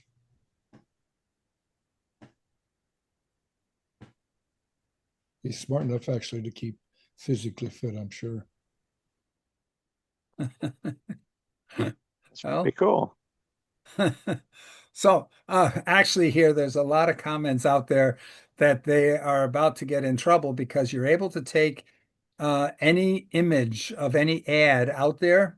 So and say, okay, I want you to take out all the texts for my competitor and insert my text, and you actually get the same video commercial with all the other guys' artwork with your text on it. So The they're thing is, aiding and to show you what you asked abetting for. copyright infringement. This guy is not rowing against the current. He's rowing with it if you look at it. I don't know. When you look at the oar, the Look at the splash looks. background then. Look at the background as it's flowing. Oh yeah, down. you're right. It wouldn't be flowing. It wouldn't be flowing upstream. That's for sure. Yeah. So yeah. So you have to just like anything with AI, you got to look at it a little close. Okay. So at any rate, we've looked at a lot of stuff. I just want to take a couple of minutes because there's so much stuff that we could go into here. One of the things that I really am hoping we'll be able to do within the next few weeks is maybe have a number of participants describing some of their experiences with these different tools. That I think would be really useful. Okay, so let's though get out of that. So this thing here, the important thing is to understand is what you're seeing here. This app, which is a fairly sophisticated app is there it is. Change the photo, generate a photo, uh, have the apps, all these different things, apps on at AI Studio, chat with Gemini, all these functionalities that came out of a couple of sentences of you asking AI Studio to create an app for you. Okay, so I wanted to mention here the second part of this, and because we're way over the time limit, I'll just keep this very brief. I was concerned about the fact I've been doing a lot of questioning about what has happened to Rotary. Rotary, when Rotary was created, it was intended to be uh, a table for the top movers and shakers in a community. And this is why they had this classification requirement. You could only have one person per profession at the table at a time. So the Rotary members were the most important banker, the most important newspaper editor, publisher, the most important in every single field. Those people actually ran the communities. Their elected officials went and they would coordinate with the Rotary Club to get things done because the Rotary Club was the place that was able to get things done within a community. And because they had all the money and they had all the power in the community. That was at a time when everything in the world was pretty much within the community. Back in what is it, 7 or 5 or something like that, most people never traveled outside their community. Most people had no access to knowledge of what was going on outside their community. The local communications and the media, whatever, only knew about what was happening locally, and maybe had with a month's delay or whatnot, talked a little bit about what was going on elsewhere. There was very little transportation capabilities for most people and the like. So and that continued pretty much on up and but then World War One and the Great Depression caused a lot of those movers and shakers, who were also the most ambitious people in the communities, to realize that there was stuff happening outside the community that was impacting the community itself. But it was really World War II that caused the great disruption, because all of a sudden, so many of the people in the communities were drawn into the military, and the people who weren't were pulled to the wartime manufacturing. So the wartime manufacturing took place in certain cities and certain areas of the country, and it was, I forget what the number was, but it was like 40% of the population relocated within a couple of years, mostly to work in the wartime production industry. Then it was mostly the women and the families that relocated at that point. So while they were doing that and the men were off, those men, many of which had been farm boys or people living in small communities, because we didn't have suburbs at that time. So you had cities and you had rural. And they were exposed all of a sudden to the need to handle huge problems, logistic problems. So many just everyday people became officers, and they had to deal with, how am I going to get all these people fed? How am I going to get the munitions to them? How am I going to get them moved? So they became really expert managers. Huge numbers of people, NCOs and officers, gained managerial skills. Many everyday soldiers gained mechanical and technical skills, and they learned about, hey, the world is bigger than my community. And so then they come home from the war, and the government was very worried about, how are we going to reabsorb all these people into our society? And many of them came back, and they didn't come back to the communities they left. They came back to where their families now were, which had relocated into these new geographic areas around the country. And so there was a huge housing problem to be dealt with. And the other question was just about, how do we reintegrate these people?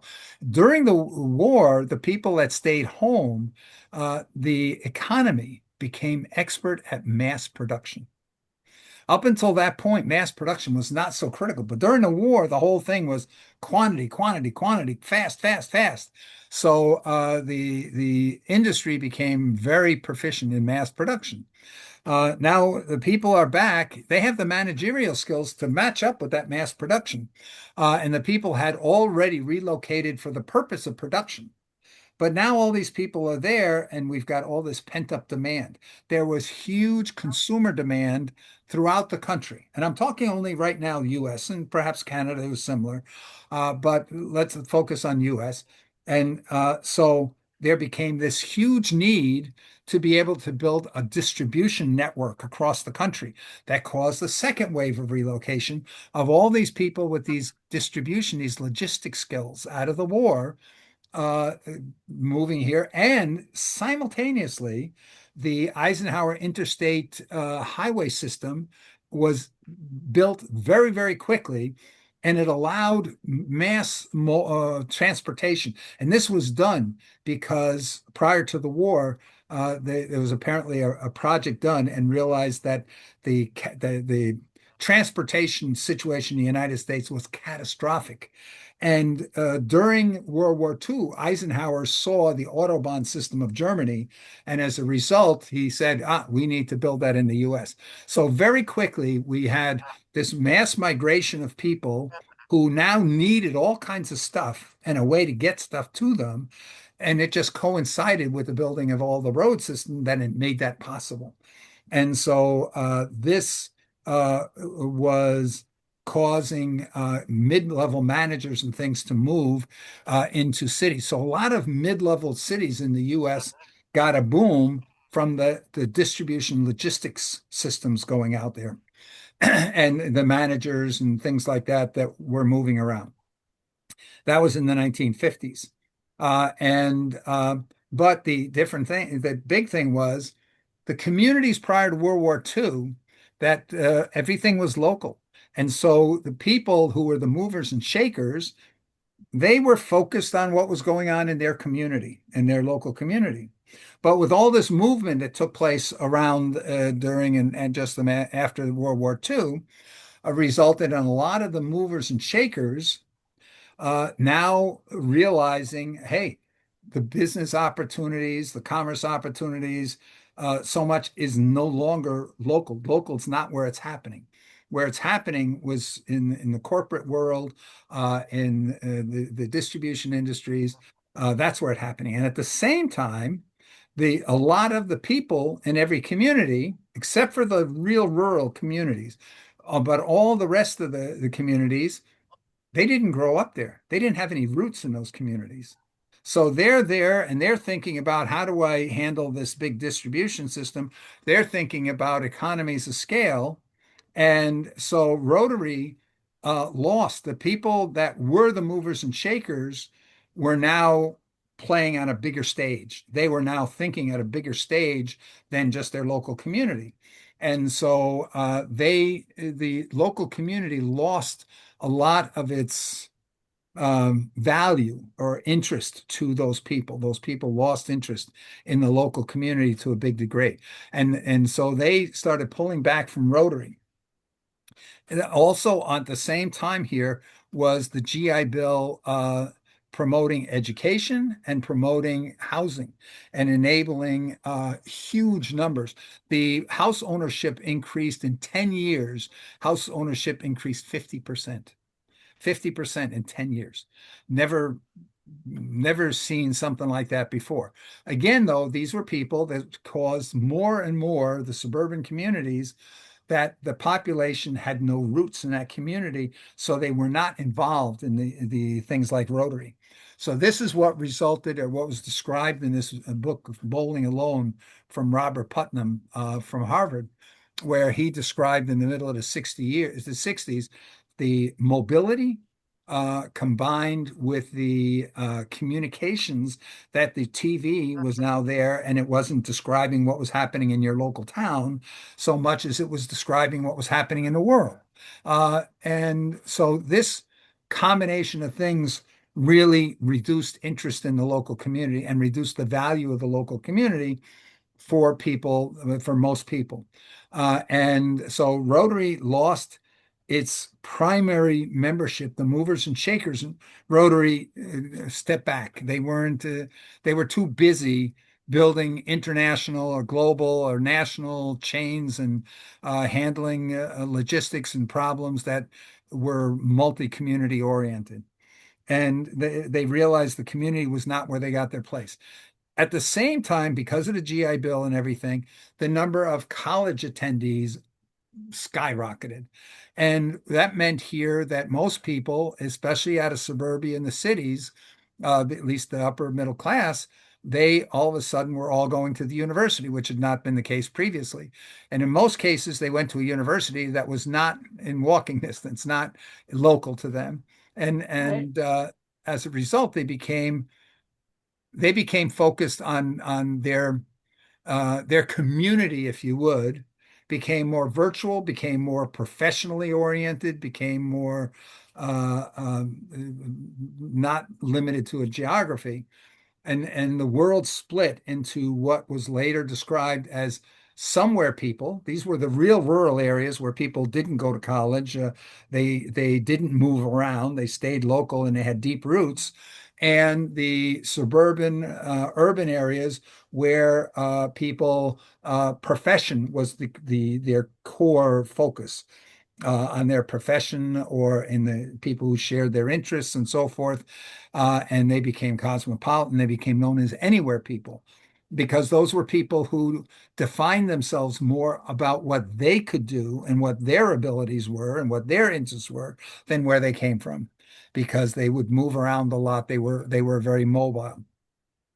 And this then coincided in the late 60s because we had all this out of World War II, this mass mass production, this focus on with the need for mass production, and then the need to service the broad community focused on efficiency. We got to drive down the costs. We got to manage the costs. And then now you had this whole anywhere class that was very focused on mass production and on reducing costs, and along comes the computer. And with the computer, we're able to automate more and more functions. We had broken those down into skills, so we didn't need complicated people on assembly lines, highly educated people. Now we're automating more and more functions along the way. So the 60s, 70s, 80s, the internet came along, boom, expanded this further. And now we're into AI, but it is an extension of the exact same process that began with World War II with mass production and then moving into the efficiency needs of the 60s and 70s and the mobility and the split in the society. And AI is just a continuation of the drive to maximize efficiency, to automate as much as we can. Hey, So, Bill, I've got a question on efficiency.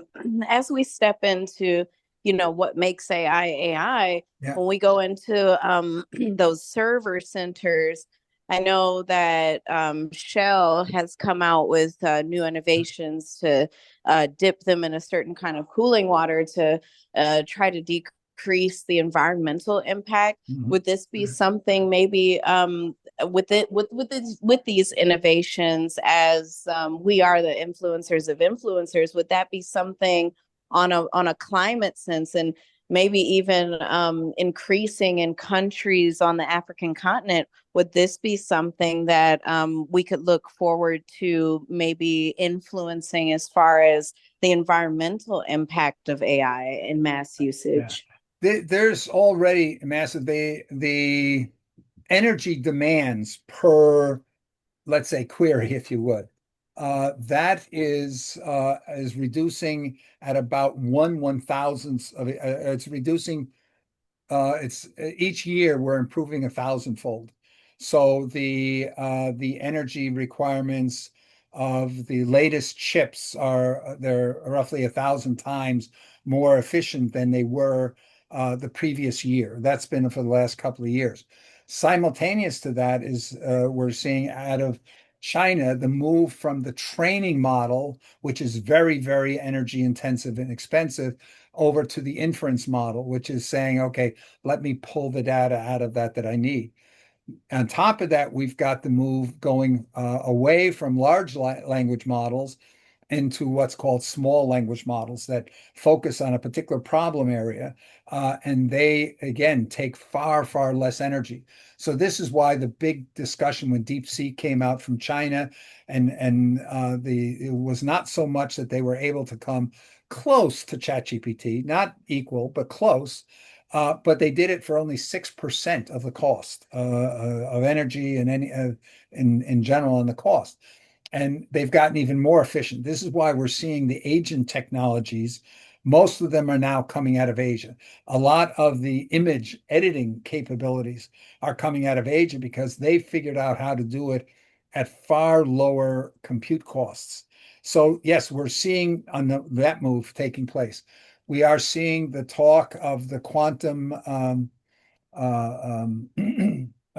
computing, which is going to radically increase the cost. We're seeing it in terms of fusion technology that is, after decades of stagnation, is making progress again.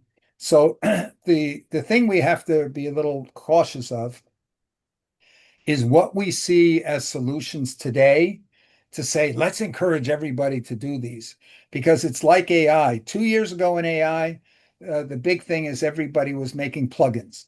Okay, we had ChatGPT, everybody's making plugins.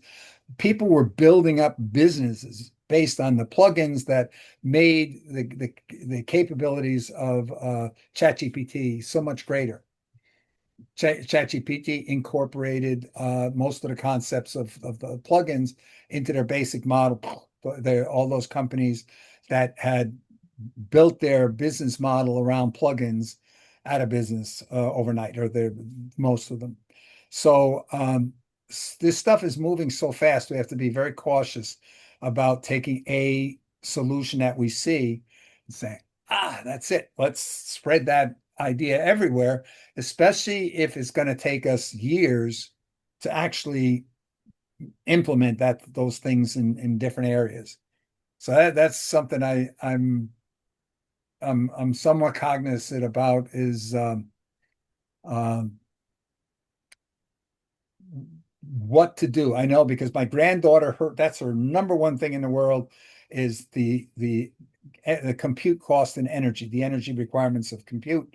That is her number one concern in the world at this stage. She's turning 18 in 2 weeks, and that is that's her thing. So I got when she was here the month before last, all I heard was, Grandpa, forget this AI stuff. This AI stuff is bad. Too much energy. Look at how it's destroying the world. And so we had a lot of interesting discussions. But at any rate, the thing here is that what I was trying to bring out from this piece of the discussion is it was the human drive for efficiency that has basically pushed and is continuing to push AI. The potential cost savings to corporations to make anything, to do anything of AI are just so incredibly fantastic. But it's productivity.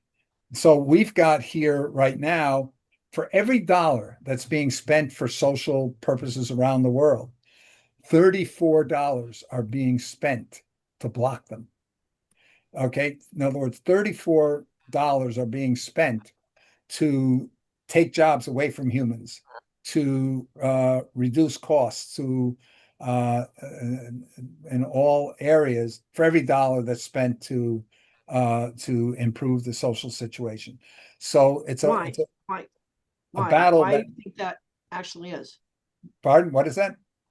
Yeah. What is if that's the ratio, are you working on why that is? Is that why you're relating this to the Rotary Club, or did you get off on another subject? Because No, that's an the incredible. issue is Rotary, our club, we're called the go-to place for the people who are crazy enough to think they can change the world, the whole world. And we seek to be of the greatest service to our community, i.e. the world. And when we look at that, we have to realize I'm the immediate past vice chair of the NGO Committee for Education, Learning, and Literacy at the United Nations. And when we look here at the United Nations or even Rotary, and we say, how come we're making no progress? How come every year the United Nations has to reduce the number of SDG targets that they believe they're going to be able to achieve by 2030? And at the same time, we look, there's 10 million NGOs in the world. And we look and there's projects. Rotary does over 1 million projects every decade around the world. What do we have to show for it? What problems in the world are closer to resolution today because of these million actions that Rotary does per decade? Right. If we expand it, we can say, okay, what major problems in the world are closer to resolution because of the million projects a year that are done by governments and NGOs around the world? And we have to say, not much. So why? Why? How can it be that all this effort is being undertaken around the world, but we don't have the things we need to show for it? And Bill, I think as we talk about what's needed, I think one thing too, in the spirit of our club and what we're all about, we're also about addressing the root causes of things. Exactly. That's what I was about to get to, because the thing when we've analyzed the major problem. The number one thing we found is why aren't we making any progress against the major problems? Because nobody's trying. Nobody's trying. All those million projects, they're not out there to solve the problems. They're mostly out there to alleviate the suffering of the victims of the consequences. Because it's much easier to deal with consequences than it is to deal with the problems. And most of the problems, guess what? They're human made.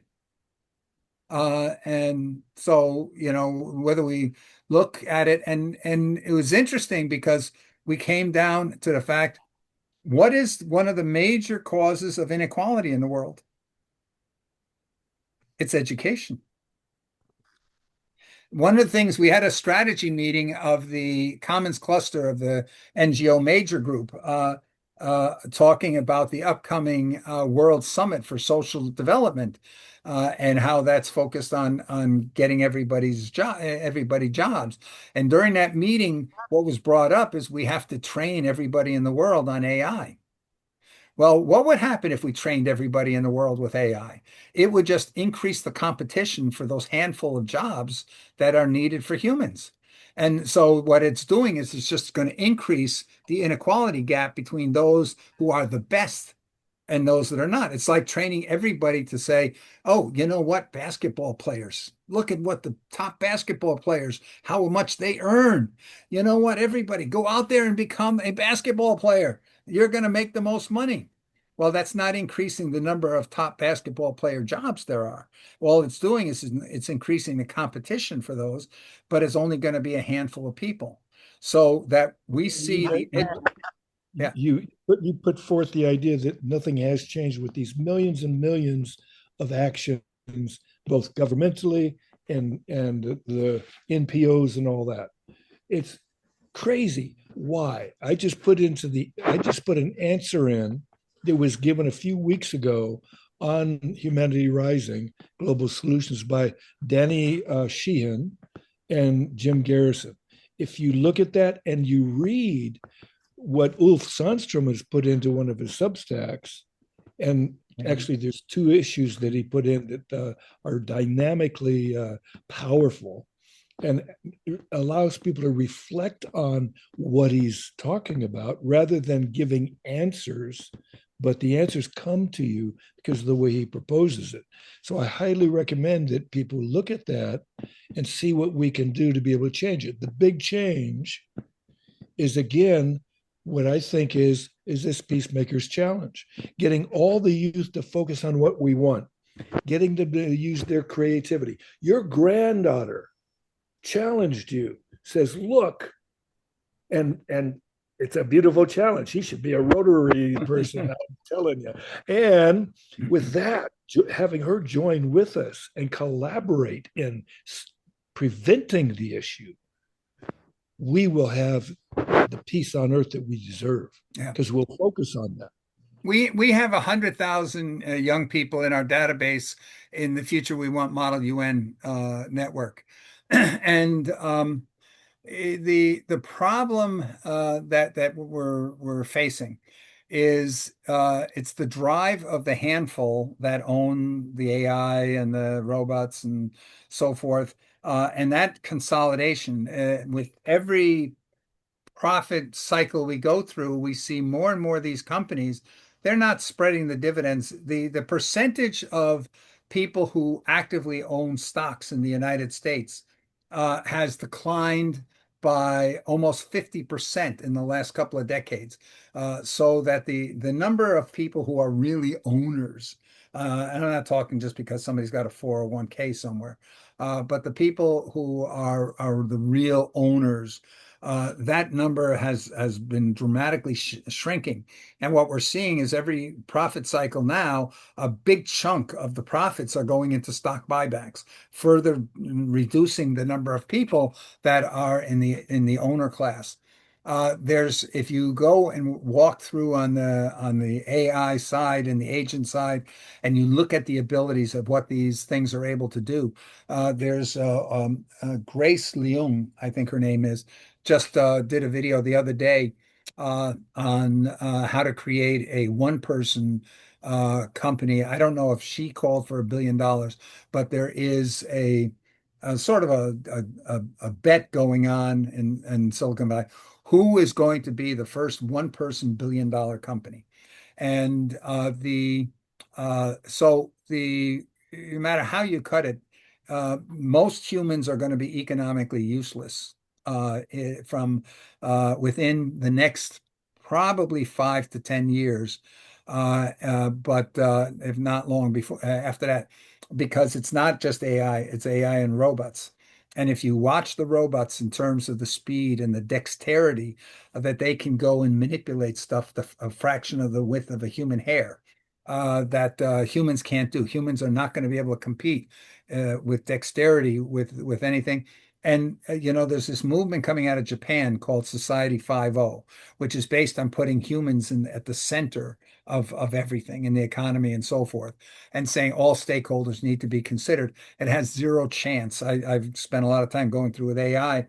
What are the problems with that? And the problem is that economy is based on serving customers. You make a company because you think you can provide a solution to people more economically or a better solution than somebody else. That's looking at the old way, though, of living a life on, quote, capitalism.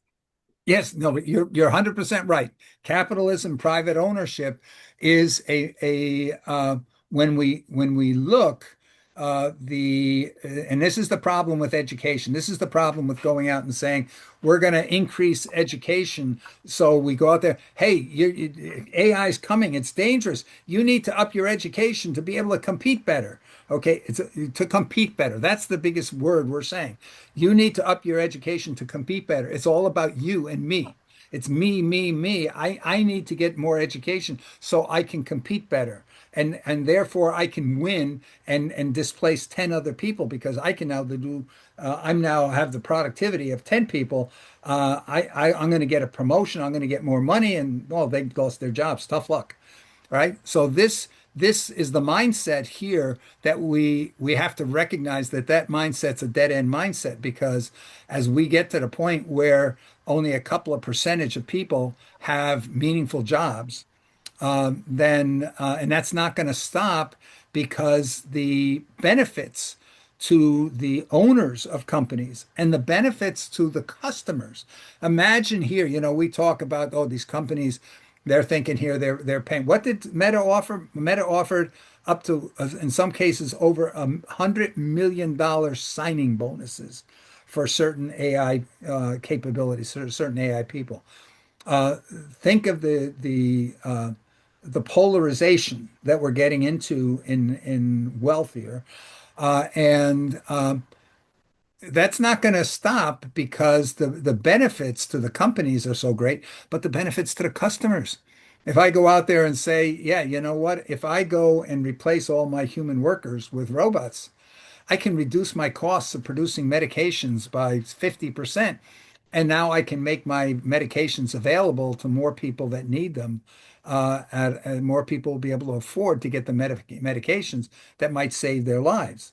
So, when we look at the ethics, it's not just the ethics for your employees, it's the ethics here for the people that you're trying to serve with whatever your business. Because most people start businesses thinking, hey, I'm going to provide people with a service better than my competitors. And you're in a small town and I open a restaurant. Why do I open a restaurant? I know for my restaurant to survive, I've got to get customers to stop going to those other restaurants and come to my restaurant. So there's no such thing in competition to say that this is not going to have an impact on other players out there. Anyway, so the bottom. So Yeah, go ahead, Joy. I am really listening to you, and I'm deeply listening, because I know that you and I, when we were talking several years ago, one of the things that I didn't understand that I now understand is that the economics of this world is that the biggest money that is being made right now, from my understanding, and you maybe have already studied all this, but the money and the the amount of money made in misery production, we are wasting and spending so much money in destruction that it's become the most profitable industry. It's to destroy, to make misery, to make money on the misery, and to then rebuild based on that misery and then repeat the misery. So the misery cycle is the one that is actually driving the competition model and the money model and the money making model. And I think that I've dug down into that and the fear of the future. So fear is now still at the bottom of this entire thing. So in order to fix it or to adjust it or to change it, we actually have to work at reversing our engines from misery to production and recycling misery to the production of vitality and learning from the earth how to rebuild itself, which is the biology of the earth itself in an arc of regeneration.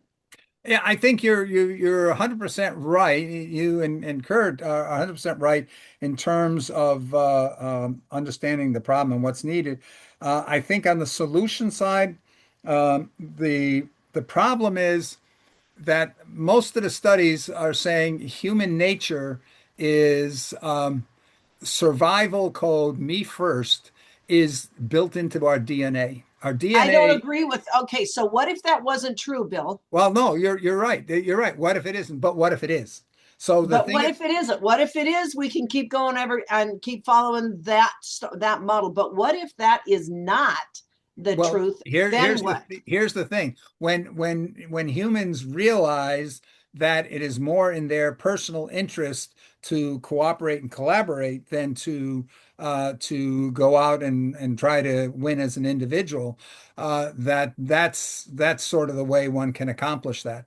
But So why don't we redirect our education? I'm challenging you on purpose. Why don't we instead of focus education just on being more efficient and more professional, we focus on education on understanding the human emotional intelligence. That's why I was asking you about your AI that is listening to emotions, is helping us to develop our human capacity to do creative quantum shifting, because this ties into our quantum mechanics, human body, and quantum physics, and our quantum ability as humans to instinctively change based upon the love of our kinship, our family, our bioregion, our communities. Why can't we reverse the trend let to me go the ask other Kurt. direction? Let me ask Kurt. Kurt, did you read? I sent you a link to I did. one of my discussions. Did you get a chance to go through that?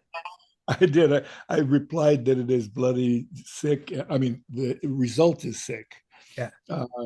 But the thing about it is it's logical. It is, in other words, it came through, and Joy, just for your understanding, it came through that the likelihood, we have to take in the likelihood that the top 1% are going to conclude that the solution to fixing the world is to just kill off the bottom 99%.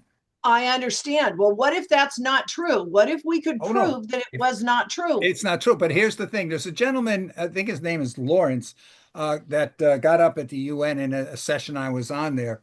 And he challenged the plenum that was calling for more grassroots efforts. In this case, it had to do with the Lake Chad Basin in Africa, which is becoming totally polluted and whatnot. But and he pointed out that he went through and looked back through history, and he could not find in any places in history where major social shifts in the world were the result of grassroots. Almost every single one was the result of a dictator or an emperor or whatnot decreeing these various changes take place. And so his point was that he just did not believe that you can make changes bottom up that change more than a local area. And Rotary, with our millions of projects that we do, it's not like they don't change anything, that they're not benefit. They're beneficial to the people we help. they're just not beneficial to the world because we didn't focus on the world, we focused on the people. And so I totally agree, and I understand, and I know what you're talking about, Bill. This is the same argument that I came up with a long time ago, and then I left and I went and I started studying what's happening in the feet. And if you're talking logic, you are 1000% logical, and it's accurate. I am not a logical mother. I am an instinctive mother. I used to, I mean, I can do logic, and I've done logic for my whole life, and I argued and I fought and I tried to do all this stuff in logic. The male instinct to use logic to solve problems is absolutely 100% necessary. And it is what provides us buildings and safety and security and all this stuff. But it does not solve the maternal instinct and the emotional brilliance of a mother at work. Now we look at social NGOs, we look at all these, again, we have addicted our entire society to a habit of looking at service and servitude and motherhood and all these NGOs as helping people who are poor will help them out. So it's still addicted to the I'm a survivor, I am smarter, I am competing, therefore I am the only one who can teach. But you know what? When I was pregnant, my body took charge, not my brain. My body controlled how my body worked. My body controlled the circulation. My body controlled the oxygenation. My body controlled everything before I could birth a new human. Now, before you go, she's a crazy woman. Trust me in this. When I was raising my children, there were 99 and coaching my teams in basketball and coaching success in civics and coaching civic systems. And I mean, I've stood up against building the mass immigration detention center at the northern border of the United States here in Whatcom County, Washington.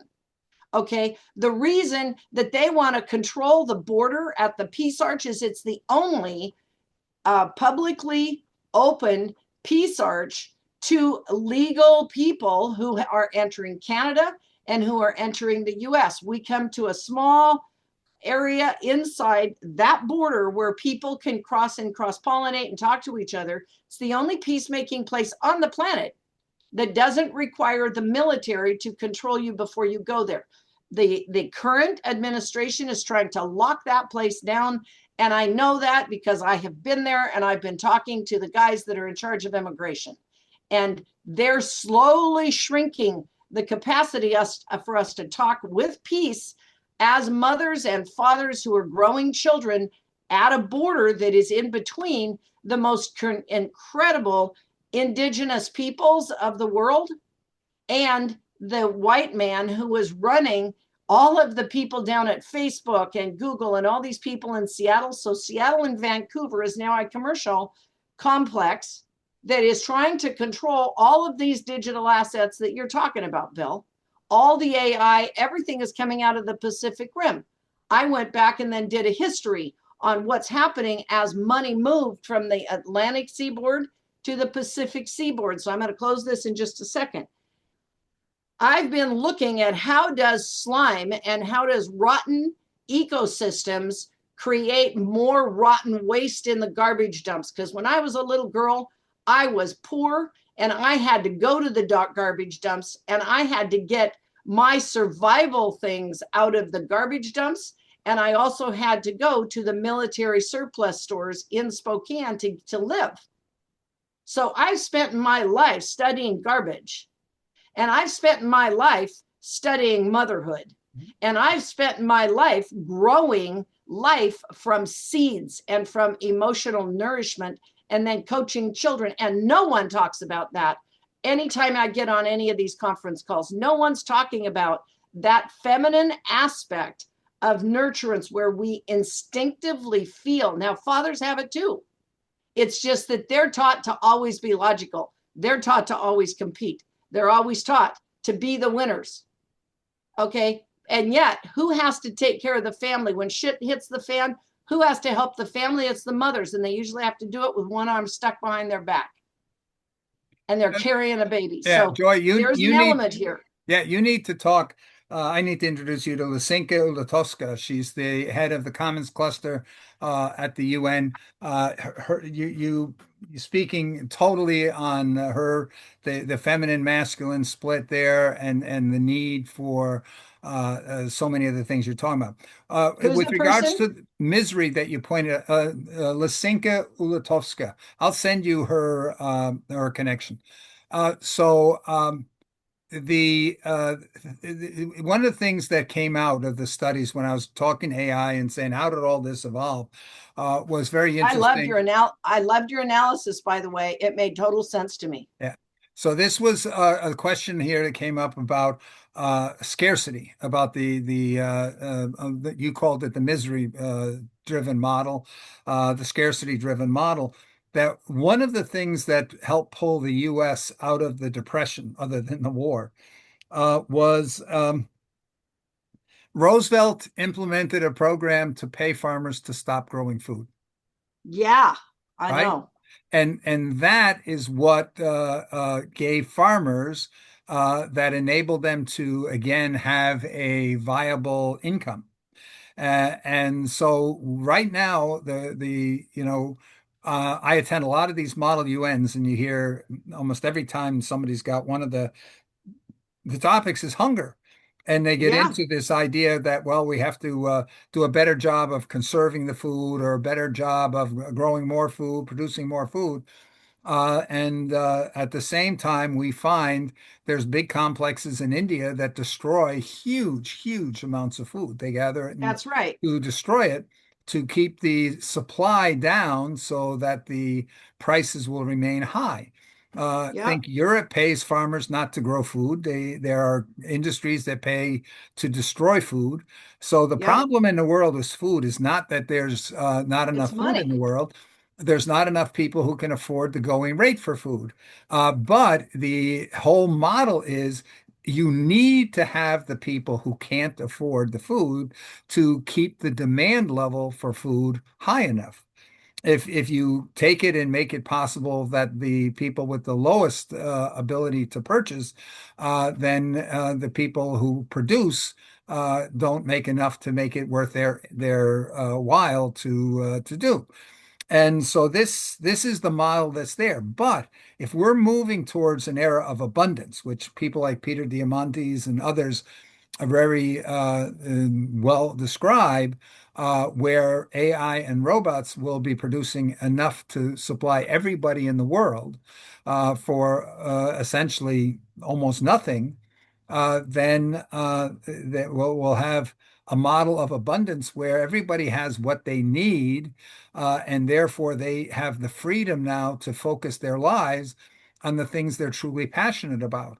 How many artists and musicians and other people who would love to be able to pursue their interest in art or music, but can't do that because they've got to take the time to earn money to survive, but and their music and art is not able to provide enough to survive on. So So, this. so it's Bill. Okay, you just skipped a whole gap. I Mhm. mean, there's an entire gap. There's an abundance of life on the planet already. There's an abundance of love. There's an abundance of people. Why are we looking to bring the abundance? But because it's a money game. The entire thing is based on a money ratio. I mean, I understand internal rates of return, return on investments, cost analysis, all this stuff. That's all logic. That's in a man-made world that is controlling the ecosystem based upon money scarcity. Instead of you immediately, okay, I want to say this is my logic. I'm challenging you on purpose, Bill, because somebody has to. You just equated scarcity to misery. That's not the same. Those are not equivalent verbs. Scarcity is a logical mind control domination system. Misery is human emotional intelligence. It's human sensory system. It's human living. It's what makes the world turn in the first place. It's what allows a woman to go over and lift a car off of a kid that's busted up. Nobody logically could do that. But women can do this. Men can do this when they're emotionally motivated. So this entire trouble that we have in the world has been hijacked into scarcity, into money, into domination, into robots, into non-physical feeling people. Your granddaughter is right. We have to turn it back to emotional intelligence, energy. Anyway, that's just, sorry, I just got off on my if rant. we can come up with a plan. Bill and Joy, if I may interject, I think yes. a lot of the energy is coming from, what do we do? What is our role? What is our purpose in all of this particular development? And I think what we need to focus on is maybe the true actions of our group and our club. We are the influencers of the influencers. So when we see these issues strike up, even in conflict within our own group, let's talk about who do we talk to about this? What groups do we influence? What leadership do we need to talk to get this to turn over and for us to make an extreme pivot? I love that. Yeah, that's what I was trying to get to, Joy, is the idea. If we are seeking to encourage people to try to find a plan by which we can bring about the changes, because I think here one of the things we've been talking about is the upcoming World Summit for Social Development in November, which is the second such summit after the 1995 first summit, which was the largest collection of world leaders in the history of mankind. And the focus there is on saying, oh, we need to create and protect jobs for humans. Whereas we're saying there is no chance of success at that. So we need to have a contingency plan for how we will peacefully transition to a post-labor economy where people's survival is not dependent on labor-generated income. We need, in other words, we need an income model that is independent of human labor. Because what if we had that? Yeah, so if that's it. If we had that, then, as I said, it would be basically paradise on earth, because people would be able to focus on the things that they really care about and the things they're really passionate about. The statistics are that 80% of people hate their jobs. They do work because they have to survive. And this would enable us to get beyond that. So we're looking for plans. How do we do that? How do we bring that about? And the question is, do we bring it about by getting the population of the world to agree to something, or do we get that by influencing the small body of influential world leaders to take us in that direction? I think we're seeing right now in the US, we're seeing how impotent the masses are. And it's going to get, we're approaching an era where with AI, a dozen people could go to war with the other 8.4 billion and win, because they can deploy AI, and AI is loyal to whoever owns them. So at least right now, although there's been some examples where we would have no communication whatsoever with each other if we were trying to overthrow them, because they would wipe out the communication networks that we have to be able to call each other, to be able to text each other, or anything else, because they have the powers that be. Mm-hmm. Yeah. So how do I bring solutions into that conversation at the optimal level, Bill? Because I believe that we in Whatcom County and in the Pacific Rim, at the border, because we're on major waterways, we're on the Pacific Ocean, I think we've been able to bring this focus into a different, we have to change the conversation from the old story and habit of thinking just logically to thinking, believe it or not, and sensory awareness, intentional bioenergetics, intentional living energy of the masculine and feminine working at a sensory level of consciousness. It's like when you see something go fast, it's like working through your third eye. A nictitating eyelid, a rattlesnake has a nictitating eyelid. You know, that's part of what we have to learn how to do, because we got speedy demons running around the outside. We got detail focused atomizing on the inside, and we don't have the space in the middle, and we need to have that. And to succeed at that, what we need to have is a plan that people believe can be implemented successfully, because people do not take the first step of voyages they do not think are viable. So you've got I want to to have work with you to make that plan. the I'm just saying, I want to know. Yeah, well, this is it. So far, our plan is to get the people who are leading the world to say, we need to have a project to create that contingency plan to transition to a post-labor society for the case that that is needed.